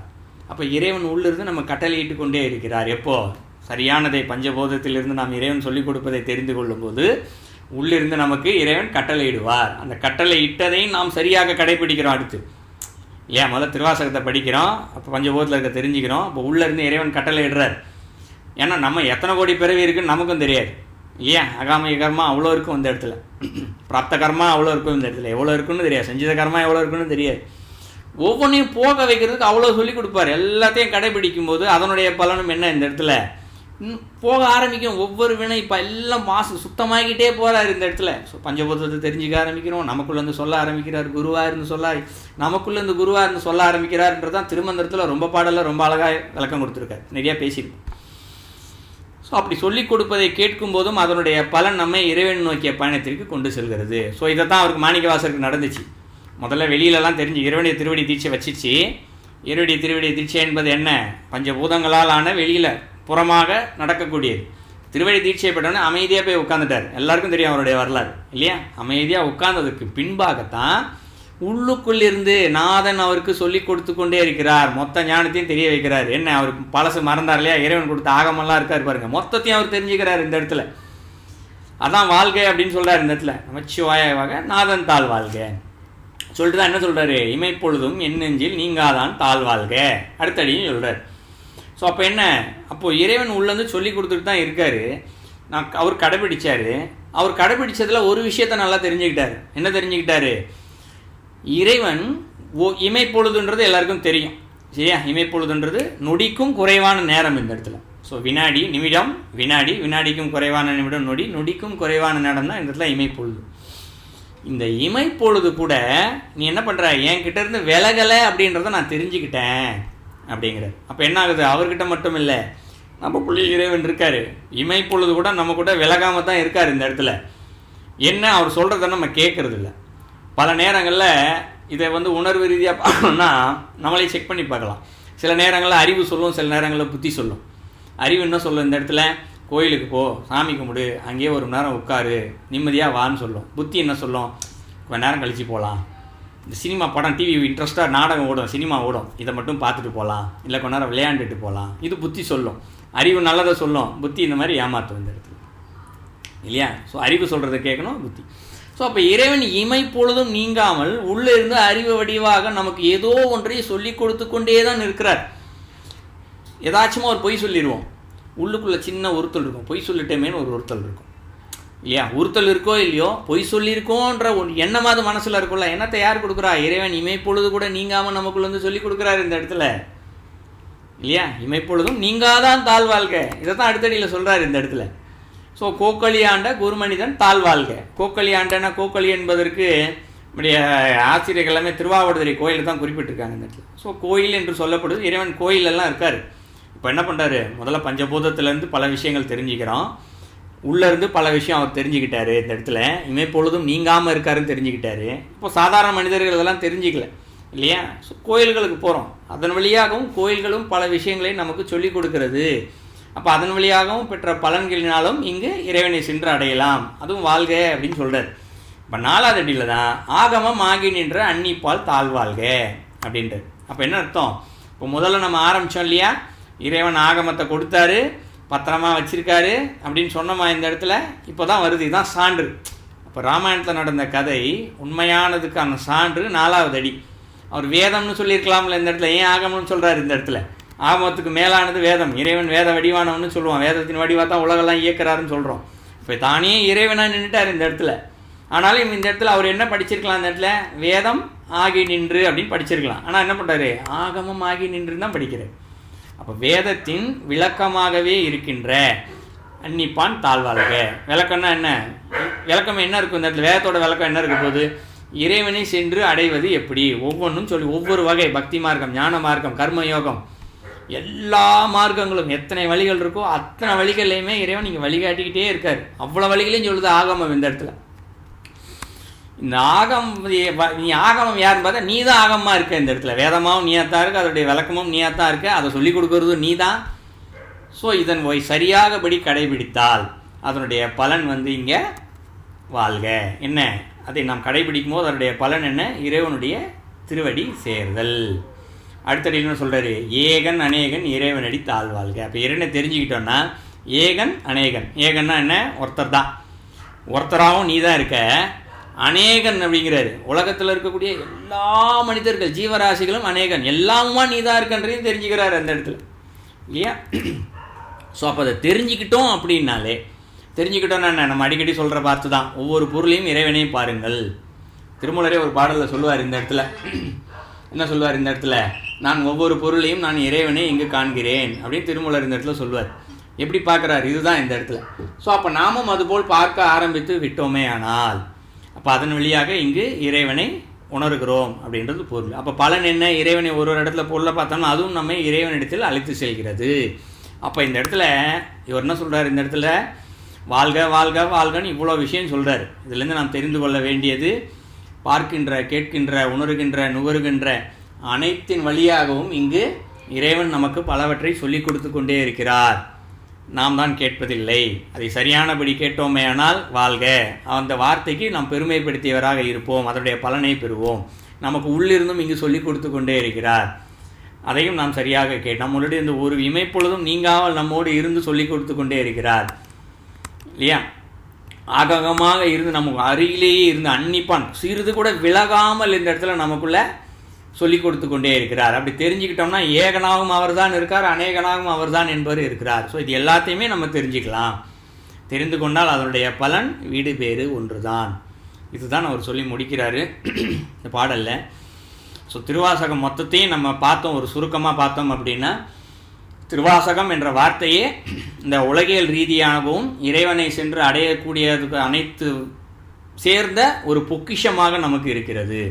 எப்படி ஒரு தாத்தா ஒரு தன்னுடைய மகனுக்கு ஒரு தங்க கட்டி கொடுப்பாங்க, அந்த மகன் அதை பத்திரமா பார்த்து அவன் பையனுக்கு கொடுப்பான், அதை அவன் பத்திரமா வச்சு அவன் பையனுக்கு கொடுப்பான். இப்படி ஒரு பெரிய பொக்கிஷத்தை பத்திரமா பாதுகாத்து அடுத்த தலைமுறைக்கு கொடுக்க வேண்டும் என்று கொடுத்தார்களோ, அதுபோல் இந்த திருவாசகம், திருமந்திரம், இது எல்லாவற்றையும் நம்மளுடைய முன்னோர்கள் பெரிய பொக்கிஷமாக நம்மிடம் பாதுகாத்து கொடுத்திருக்கிறார்கள். ஸோ இப்படிப்பட்ட பொக்கிஷத்தை நாம் பாதுகாப்பாக என்ன பண்ணணும்? பாதுகாத்து அடுத்த ஒரு தலைமுறைக்கு கொடுக்க வேண்டும் என்பது ஒன்று. ஏன் அதை பாதுகாப்பாக நம்மிடம் கொடுத்தார்கள்? இந்த இடத்துல அதை பயன்படுத்தி நாம் மேல்நிலைக்கு செல்ல வேண்டும். எதுக்கு தாத்தா நம்மளுடைய முன்னோர்கள் எதுக்கு ஒரு பெரிய சொத்தை நம்மகிட்ட கொடுக்குறாங்க? நம்முடைய வாரிசுகள் துன்பப்படாமல் வாழ வேண்டும் என்ற ஒரு காரணத்துக்காகத்தான் உலகப் பொருள்களை சேர்த்து வைத்து தங்களுடைய அடுத்த சந்ததியை கொடுக்குறாங்க. அப்போ நம்முடைய ஞான வழியை சேர்ந்த ஞானவான்கள் என்ன பண்ணியிருக்காங்க? சான்றோர்கள் தேவாரம், திருவாசகம் போன்ற பாடல்கள் எல்லாமே அடுத்த தலைமுறையும் இறைவனடி சேர வேண்டும் என்ற ஒரு காரணத்திற்காக ஒவ்வொரு தலைமுறையும் பாதுகாத்து கொடுக்கிறார்கள். நாமும் அதை அடுத்த தலைமுறைக்கு கொடுக்க வேண்டும் என்ற ஒரு கடமை நம்மிடம் இருப்பது போல அதை பயன்படுத்த வேண்டும். இந்த இடத்துல பயன்படுத்துதல் என்று சொல்வது அதை உணர முயற்சி செய்தல் அந்த இடத்துல, சரிங்களா? ஸோ இறைவன் அதற்கான உடல் ரீதியாக மன ரீதியாகவும் பக்குவத்தை நமக்கு கொடுக்கிறார் இந்த இடத்துல. ஸோ அந்த பாடலை தொடர்ந்து படிக்கும்போது அந்த நம்பிக்கை வேண்டும் இந்த இடத்துல. முதல்ல இந்த திருவாசகத்தை தொடர்ந்து படிக்கும்போது எனக்கு தேவையான உலக தேவையான அனைத்தையும் இறைவன் எனக்கு கொடுப்பார். அவரை சென்று அடைய வேண்டாம் அனைத்து கருத்துக்களையும் கொடுப்பார். குரு எப்படி ஒரு சீடனை இறைவன்ட்ட அழைத்து செல்வாரோ அதுபோலவே நம்மையும் அழைத்து செல்வார் அப்படின்ற நம்பிக்கை முதலில் நம் அனைவருக்கும் வர வேண்டும். இப்படி வந்தோமேனால் நிச்சயமாக எப்படி மாணிக்க வாசகருக்கு இறைவனை முழுதாக உணர்ந்து கதறி அழுதாரோ நமக்கும் அந்த உணர்வானது வர ஆரம்பிக்கும். அந்த உணர்வு ரீதியாக நாம் இறைவனை சென்று அடைவோம் என்று எனக்கு தெரிந்த சிந்தனைகளை சிறிது நேரம் சொல்லியிருக்கிறேன். இதை கேள்விகள், கருத்துக்கள் இருந்தால் சொல்லுங்கள். நன்றி. நன்றி சிரவணன். நிறைய விஷயங்கள் சொன்னீங்க உங்கள் அனுபவத்துல. பாடலுக்கு விளக்கமே சொல்லல, நான் தெளிவா சொல்லிட்டேன். எங்கேயுமே பாடலுக்கு உங்கள் அனுபவங்களை நான் ஆரம்பிக்கும் போதே சொல்லிட்டேன். எனக்கு திருவாசகத்துக்கு என்னுடைய உணர்வு ரீதியானது திருவாசகம் என்னுடைய அனுபவம் என்பது, அதைத்தான் பகிர்ந்துக்கிட்டேன். சொல்லுங்க ஐயா. மயில்வாகன் ஐயா மியூட்ல இருக்கீங்க ஐயா. வணக்கம் ஐயா. வணக்கம் ஐயா. ஒரு கிழமை சந்திக்கல என்றொன்னு நீண்ட காலம் சந்திக்கல என்ற மனநிலைதான் ஏற்பட்டிருக்கிறது. நல்லது. இவ்வளவு காலம் நான் இந்த வணக்கம் என்பதை உணர்ந்து கொண்டிருந்தனால், என்றால் ஒவ்வொருவருக்குள்ளேயும் இறைவன் இருக்கிறார். ஆகவே நாங்கள் அந்த தனிப்பட்ட மனிதரை கும்பிடவில்லை, உள்ளுக்கு இருக்கிற இறைவனைத்தான் வணங்குகிறோம் என்ற நோக்கத்திலாம் நான் விளையாடம் இருந்தேன். இன்றுதான் அந்த வணக்கம் என்றதன் கருத்தை பூர்ணமாக அறிந்து கொண்டேன். உண்மையாக அருமையான இது. அடுத்ததாக இந்த திருவாசகம் என்னும் தேன் சமுத்திரத்துக்குள்ள உள்ளட்டு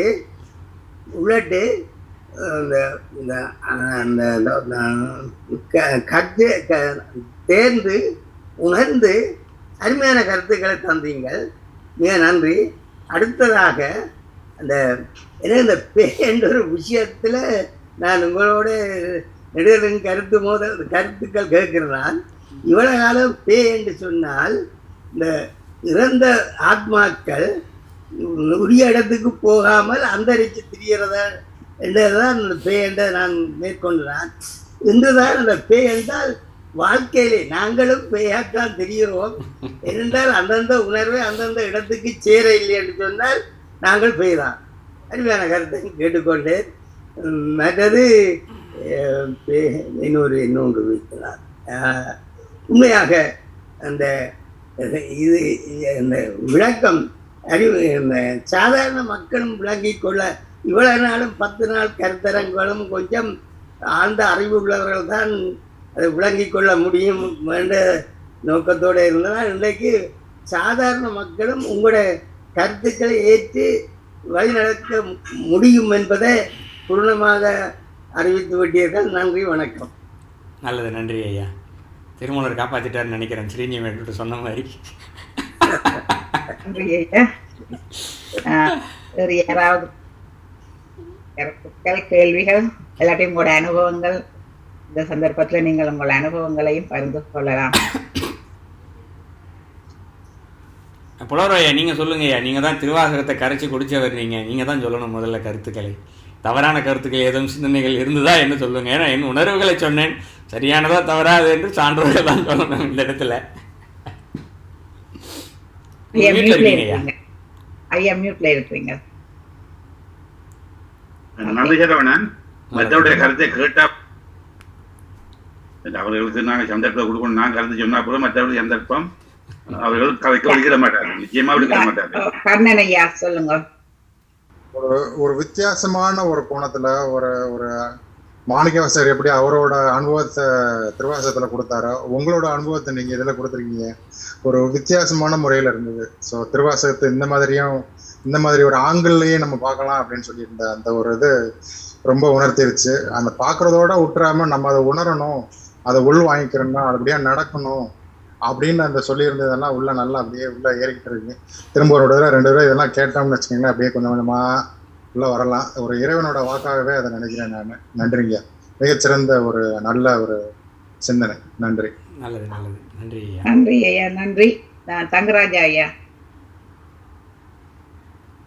வணக்கம். சொல்லுங்க ஐயா. வணக்கம் ஐயா. சொல்லுங்க ஐயா. வணக்கம் ஐயா. சொல்லுங்க. திருவாசகம் என்ற தலைப்பில் நான் நினைச்சேன் 51 அத்தியாயத்தையும் பிரித்து ஏதோ முன்பு வைக்க போலதாக.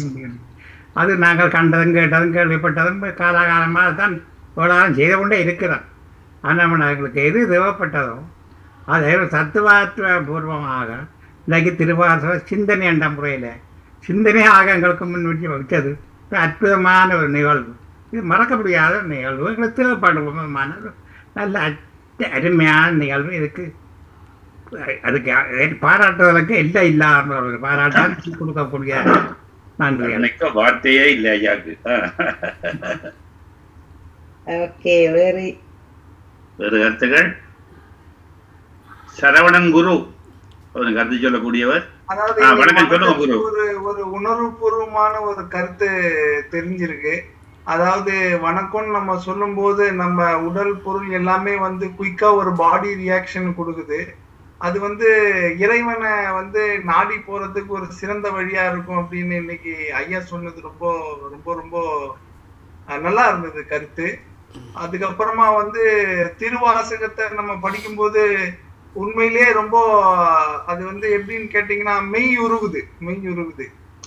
ஈர்த்தியனை ஆட்கொண்ட எந்தை பெருமானி, அதாவது ஒரு ரொம்ப இந்த ஒரு மேக்னெட்டிக் அட்ராக்ஷனே இருக்கிற மாதிரி இருக்கு. அந்த அளவுக்கு எந்த அளவுக்கு ஒரு உருகி பாடி இருக்கிறாருன்றது இன்னைக்கு ஐயா சொல்லும் போது ரொம்ப ரொம்ப சிறப்பா இருந்தது. ரொம்ப நல்லா இருந்துச்சுங்க ஐயா, ரொம்ப சிறப்பா இருந்தது. நல்லது நல்லது. நன்றி நன்றி.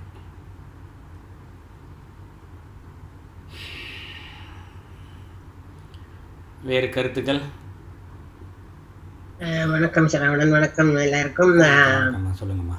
என்னென்றால் நாங்கள் சின்ன வயதிலேயே அதாவது 3ஆம் 4ஆம் 5ஆம் வகுப்பு படிக்கைக்கே இந்த சிவபுராணத்தை கண்டிப்பாக பாடசாலைகள்ல வெள்ளிக்கிழமையில கூட்டு பிரார்த்தனையில ஓதித்தான் நாங்கள் பாடமாக்கினது. அந்த காலத்துல பாடமாக்கினது. இந்த வரைக்கும் உங்களுக்கு லேட்டாக இருந்தாலும் நீங்கள் திருவாசகம் என்று சொன்னாலும் இப்ப சிவபுராணம் என்ற அந்த முதலாவது அந்த 96 அடிகளை பற்றி தான் நீங்கள் விதைச்சிருக்கீங்க. அப்ப அந்த சிவபுராணமே மொத்த திருவாசகத்துக்கும் ஆகுபெயராக நீங்கள் பயன்படுத்தி இருப்பீங்க. நல்ல விளக்கங்கள். நன்றி, வணக்கம். எனக்கு அது ஒரு ஆசை இருக்குது. திருமந்திரத்துக்கு எப்படி நம்ம வார்த்தைக்கு வார்த்தை பொருள் சொல்லுவோமோ அதுபோல் இந்த 96 அடிகளுக்கு ஏதாவது செய்ய வேண்டும் அப்படின்னு ஒரு சின்ன எண்ணம் இருக்குது. எப்பொழுது எனக்கு தெரியல. இறைவன் தான் கருணை புரியணும். நல்லது. மனமுண்டால் இடம் உண்டு. அவர் அருள் வேணும் ஐயா. முதல்ல மனம் உண்டு, அவர் அருள் வேணும்.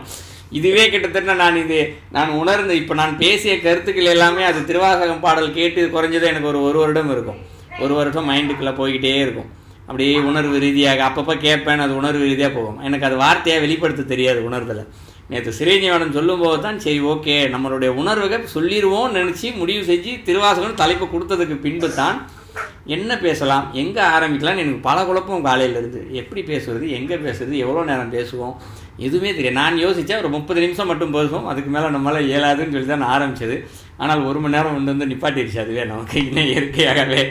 அதனால் அதுக்கு அருணையெல்லாம் இறைவனோட தான். இந்த இடத்துல நம் செயல் எதுவுமே கிடையாது. உணர்வை கொடுப்பதும் அவர் தான், உணர்வை வெளிப்படுத்த அந்த வார்த்தையாக கொடுப்பதும் அவர் தான் இந்த இடத்துல. உங்களுக்கு குரு அருள் இருக்கிறபடியா நீங்கள் எல்லாத்தையும் சாதிக்கிற நம்பிக்கை எனக்கு உண்டு. ரொம்ப நன்றி. அவங்க பெரியவங்க ஆசீர்வாதம். சொல்லுங்கம்மா. நன்றி ஐயா. நந்தீஸ்வரி அம்மா. எல்லோருக்கும் வணக்கம். நான் நிறைய மணிவாசட்டு திருவாசம் முதல்ல நான் இந்த பாட்டுக்கு படிச்சு கொஞ்சம் கணக்கு சத்சங்கங்கள் எல்லாம் கேட்டிருக்கிறேன். ஆனா இவருடைய இந்தியன் பேச்சு ஒரு வித்தியாசமான முறை, அந்த ஒரு தடவை அணுகாத ஒரு கருத்து சொல்ற முறையா எனக்கு கொஞ்சம் நல்லா இருந்தது. கேட்டுக்கொண்டே இருக்க நல்லா இருந்தது. மற்ற அவர் அதுல திருவாசகத்துக்கு சொன்ன சரஸ்வதி லட்சுமியை பற்றின கருத்து இன்றைய தான் முதல் முறை கேட்கிறேன். பிறகு இந்த மண்டோதரின்ற கதை செந்திழமை தான் நான் இலங்கை மணிவாசற்ற இதில் ஒரு சற்சங்கத்துல கேட்டு நான் மண்டோதரிக்கு போனது. இந்த 1000 முனிவர்கள்ன்ற கதையெல்லாம். ஆனா அதுல அவர் ஒரு வித்தியாசமான சொன்னவர். இந்த 1000 முனிவர்கள்லையும் ஒருவர் இந்திரன் அந்த நம்ம வானுலகத்தால இது ஆடம்பரமா போக இந்திரனை பார்த்து அவர் இந்த சிவன்கிட்ட இருந்த ஆகமத்தை கவனமா கேட்காதெல்லாம் அந்த இந்திரன் போகங்களே நீ அனுபவிக்க வந்தவர் தான் மணிவாசர். ஆனா அந்த கதை இது இவர் கதேஸ்வர் சொல்லலையே தவிர அந்த இதே கதையை சொல்லியிருக்காங்க. 1000 முனிவர்கள் வந்து சிவன்கிட்ட உபதேசம் கேட்க நடந்ததுன்னு சொல்லி அப்படி அந்த மண்டோதரிட்ட குழந்தை போன கதை அதுகளெல்லாம் அவர் போன தான் முதல் முறை அறிஞ்ச நான். ஆனா அவர் வந்து மணிவாசர்கிட்ட வரலாறோட சேர்த்து தான் அதை சொன்னவர். அவர்கிட்ட அன்றைக்கு அவர்கிட்ட இதிலும் எனக்கு புது விஷயங்கள் நிறைய கிடைச்சது. இன்றைக்கு சரவணன் சொல்ற விதம் எனக்கு நல்லா பிடிச்சு கொண்டது, நல்லா இருக்குது, நல்லது. இதே மாதிரி நீங்க சொல்லலாம், நல்லா இருக்குது. நன்றி. நல்லதம்மா, நன்றியம்மா. வணக்கம் சார். வணக்கம், சொல்லுங்க சார். வணக்கம் சொல்லுங்க சார். உங்களுடைய நிகழ்ச்சி இன்னைக்கு ரொம்ப வித்தியாசமா இருந்துச்சு. உண்மையை சொல்லணும்னா எனக்கு வந்து ஒரு திருவாசகத்தை பத்தி இது வரைக்கும் நான் அறிஞ்சு உரையும் கேட்டதுல ஒரு 10% தான் எனக்கு தெரிஞ்ச விஷயம். 90% விஷயங்கள் புது விஷயம். அந்த திருவாசகத்துக்கு நீங்க சொன்ன விளக்கம், அந்த சிவபுராணத்துக்கு நவசிவாய வாழ்க்கை, சொன்ன வாழ்க்கைகள் எல்லாமே சொன்னது எல்லாமே வந்து எனக்கு புது தகவல். நான் வந்து கொஞ்ச நாளதான் அந்த இந்த திருமுறைகள் எல்லாம் படிக்க ஆரம்பிச்சேன். இந்த காலகட்டத்துல இது வரைக்கும் தெரிஞ்சதுல இந்த மாதிரி கருத்து நான் கேள்விப்பட்டது இல்லை. திருவாசகம் இருந்தே தானே ஒரு வித்தியாசமான பார்வை. இதெல்லாம் எப்படி யோசிச்சு எங்க தேர்ந்தீங்க, எப்படி தகவல் கிடைச்சி, எப்படி அனுபவங்கிறது தெரிவித்தேன். பட் இதுவரைக்கும் கேட்காத ஒரு தகவல், ஒரு வித்தியாசமான ஒரு கருத்து. ரொம்ப நல்லா இருந்தேன். நன்றி நன்றி நன்றி ஐயா. நான் சரஸ்வதி பேசுறேன். சொல்லுங்க. மிகவும் உணர்ச்சி வசமாக இருந்தது. எனக்கு கேட்க கொஞ்சம் எனக்கு பாடம் வந்து நமச்சிவாய. அப்ப இன்றைக்கு கொஞ்சம் வித்தியாசமா இருந்தபடியால் அதுல உணர்ச்சி வசப்பட்டுட்டேன். நன்றி சரவணன். நன்றி. நல்லதாமா. நாகேஸ்வரியம் ஏதோ சொல்ல வரீங்க, நான் மியூட்ல இருக்கீங்கம்மா. இந்த வித்தியாசம் என்றால் எங்களுக்கு நீங்கள் அனுபவிச்சதை நீங்கள் முதல் எப்படி திருவாசகத்துக்கு வந்த நீங்கள் என்னதை சொல்லிக்கே திருமந்திரத்தை தான் உங்களை வாயால கேட்டு கேட்டு நாங்கள் காதலிக்கிறோம். இது மற்றவ கேட்டாலும் நாங்களும் திருவாசகத்தை காலம் எழும்பி பள்ளிக்கூடம் போற காலத்திலேயே வழக்கமா எங்களுக்கு கூட்டம் நடக்க தொடங்கினா வெள்ளிக்கிழத்துல அதை சிவபிராணம் சொல்லித்தான் படிப்பேன். அது முடிய பேருந்து வந்து கல்யாணம் கண்டானம் பிள்ளைகளுக்கு சொல்லி கொடுத்து இங்க வந்து இப்ப தினமும் கேட்டுக்கொண்டிருந்தோம். ஆனா மற்றவே இந்த பேச்சு பார்க்க வலு வித்தியாசமா திருவாசகத்தை எப்படி நீங்க அதுக்கு போன நீங்க நாங்க இனிக்க கேட்டாலும் கூட கதை வித்தியாசமா இன்றைக்கு இருந்தது. நல்ல சந்தோஷம் தரணும். நல்ல மறுபடியும் நீங்கள் அனுபவிச்சது எங்களுக்கும் சொல்லி இருக்கிறீர்கள். ஒரு கதையும் சொல்லி நாங்கள் 51 அதிகாரத்துக்கு என்ன இப்ப ஒவ்வொரு இதையும் கேட்போம். திருவாசகத்தை பற்றி பாட்டையும் கேட்டு நீங்க 2 தான் அதுக்கு வந்திருக்கு. அது சொன்ன மாதிரி 90% வித்தியாசமானதான் நீங்கள் சொன்ன. நன்றி நன்றி. நன்றிம்மா. ஓகே ஐயா சொல்லுங்க ஐயா. புலவர் ஐயா நீங்கள் ஆரம்பிங்க ஐயா, நேரம் ஆயிட்டுது. உங்களுடைய அனுபவ உணர்வு, காதா கேட்டவற்றை உள்ளத்தால் உணர்ந்தவற்றை நீங்கள் சொல்லியிருக்கிறீங்க. ஈர்த்தென்னை ஆட்கொண்ட எந்த பெருமானே, இறைவனுடைய அந்த உணர்வு ஈர்ப்புற அந்த விஷயத்தை நீங்கள் வழியாக சொல்லியிருக்கிறீங்க. இங்க முதலாவது வணக்கம் என்று சொல்லுவதில் ஆரம்பிச்சிருங்க. வணக்கம் என்று ஆரம்பித்து அது உடல் மொழியாக அதை சொல்லியிருக்கிறீங்க. மற்றது மாணவர் ஆசிரியரை பார்த்து வணக்கம் என்று சொல்லி கையை ஊப்பும் போதோ அதுக்கு ஒரு விளக்கம் சொல்றீங்க. அருமையான விளக்கம் வந்து பிரபஞ்சத்தில் உள்ள ஆகரண சக்தியை வெளிப்படுத்துகிறது அந்த வணக்கம் என்றது. அப்படியே நாங்கள் பிரபஞ்சத்தை அப்படியே கை ஊப்பும் போதோ அந்த கை வந்து இதயத்திலிருந்து வெளிப்பட்டு அந்த பிரபஞ்சத்தை ஊட்டுகின்றது அதை சொல்லியிருக்கிறீங்க. அது உடம்பை தயார்படுத்துகிறது, சில வேலைகளை தயார்படுத்துகிறதுன்னு சொல்லி. இப்போ மாணவர் வணக்கம் கூறும்போது ஆசிரியர் சிலவிட வணக்கம் சொல்லுவார்கள், வாழ்த்து கூறி ஆட்சிகள் கூறுவார்கள் சொல்லிட்டீங்க. அது மாணவரை நல்வழிப்படுத்துகிற செய்தியை இது நீங்கள் ஆரம்பத்தில் வணக்கம் என்று நாங்கள் சொன்னதுக்காக விளக்கம் தந்திருக்கிறீங்க. திருவாசகத்துக்குரிய விளக்கத்தை திரு சக வாசகன் திருவாசகம். திரு என்றது ஒரு மரியாதைக்குரிய அல்லது தெய்வத்தை குறிக்கின்ற அல்லது ஒரு லட்சுமியை குறிக்கின்ற ஒரு சிறப்பான வார்த்தை என்று சொல்லப்படுகின்றது. வாசகம் என்றது சொல், அது செய்தியை சொல்லுவது, உடனடியாக இருக்கும் ஒரு வாய்ப்பாடு என்று கூட சொல்லியிருக்கிறீங்க. இப்போ தொகுத்து பார்க்கும்போது திருவாசகம் என்பது அந்த இலட்சுமி, வாசகம் என்று சரஸ்வதியும் குறிக்காக சொல்லியிருக்கிறீங்க. இப்போ இலட்சுமியும் சரஸ்வதியும் உண்டாக்கி இருந்து இருக்கிற இல்லை என்ற கருத்தை ஆரம்பத்தில் முன்வைத்தீங்க. அது எந்த அளவு சரி என்று எனக்கு தெரியல. ஆனால் இங்கே சொல்லியிருக்கிறீங்க திருவாசகத்தில் திருவும் வாசகமும் லட்சுமியும் சரஸ்வதியும் சேர்ந்திருந்து அருளை செய்கின்ற ஒரு நூலாக சொல்லியிருக்கிறேன். அருமையாக சொல்லியிருக்கிறேன், மிக அருமை. அது இந்த கல்வி என்பது இந்த ஒழுக்கத்தை, நல்ல இறை சிந்தனையை, ஞானத்தை பற்றி தருவதுதான் கல்வி என்று சொல்லி திரும்ப வடிவாக சொல்லியிருக்கின்ற பொருள் ஈட்டுவது இந்த கல்வி என்று இல்லை. இந்த கல்வி பொருள் ஈட்டுவதை தவிர இறைவனை அடையக்கூடிய வழிவலை காட்டுவது தான் கல்வி என்ற கருத்தை சொல்றீங்க. அதுக்கு நீங்கள் உங்களுக்கு உதவிக்கு ஒரு ஆளை கூப்பிட்டு இருக்கீங்க, திருவள்ளுவரை. அவர் 247 குறள்ல வடிவாக சொல்லியிருக்கிறார். அருளில்லார்க்கு அவுலகம் இல்லை, பொருளில்லார்க்கு இவ்வுலகம் இலவாகி அங்குன்னு சொல்லி. இப்போ அருள் இல்லை என்று சொன்னால் எங்களுக்கு முத்தி கிடையாது என்ற கருத்தை இங்கே திருவாசகத்தில் துணைப்பதாக சொல்லியிருக்கிறீங்க. திருவாசகத்தில் அந்த சொல்லப்படுகின்ற முக்கியமான சொத்து பார்க்கும்போது அவள் கல்வியை தருவாள், சரஸ்வதி கல்வியை தருவாள், லட்சுமி செல்வத்தை தருவாள். திருவாசகம் எங்களுக்கு கல்வியை தருகின்றது, செல்வத்தை தருகின்றது. அந்த திருவருள் செல்வத்தை இறைவனுடைய சேர்ந்த தன்மையை தருகிறது என்று சொல்லியிருக்கிறீங்க. கல்வியும் செல்வமும் சேர்ந்து ஒரு ஒரு குவியலாக இருக்கிற இடம் திருவாசகம் சொல்லியிருக்கிறீங்க. அடுத்தது ஒரு தாமனுக்கு ஒரு கதை சொல்லியிருக்கிறீங்க. அது எங்கள் அம்மாவும் சொல்லியிருக்கிறாங்க. அது உங்களுக்கு ஒரு முக்கியமான கருது. முற்புறவியில தாமரத்தை சான்றன்னு சொல்லியும், மண்டோதரி அவர் சிவபக்தி என்று சொல்லியும், அவர் மிக ஆழமாக சிவனை சிந்திக்கிறவர். சிவனை குழந்தையாக கொஞ்சம் வேணுமென்ற ஆசையோடு இருந்ததாகவும், இராவணன் குழந்தையை தூக்கும் போது அது மறைந்து விட்டதாகவும், சோதி வடிவில் இறைவன் காட்சியளித்து அந்த 1000 முனிவர்களில் சரி அதில் 999 முனிவர்கள் அந்த ஜோதியில் கலக்க ஒருவர் மட்டும் தயங்கியிருந்து அவருக்கு அந்த கலக்க தயக்கத்தோடு அச்சத்தோடு இருக்கிறார். அப்போ சிவபெருமான் அவருக்கு சாஸ்திரலிங்கமாக காட்சியளித்து சரி அவருக்கு இந்த இந்த மனித பிறவியை கொடுக்குறார். அங்கே ராமாயணத்தில் சொல்லப்பட்ட அந்த 1000வது மனிதர் இங்கே சிவனுடைய அருளால மாணிக்க வாசகர் பிறக்கிறார். அது ஆகமங்களை கொடுக்கிறார். ஆகமங்களையும் மாணிக்க வாசகருக்கு அறிவுறுத்துகிறார். இப்போ மாணிக்க வாசகர் பெற்ற ஆகமங்களைத்தான் இந்த மாணிக்க வாசகர் திருவாசகத்துக்குள்ளே பூர்த்தி இருக்கிறான்னு சொல்லிக்கிறீங்க. மிக அருமையா இருக்கிறது. குறுந்தமிழில் திருவடி திருத்தை கொடுக்கும்போது அவருக்கு இந்த பழைய ஞாபகம் வந்ததுன்னு சொல்லியிருக்கீங்க.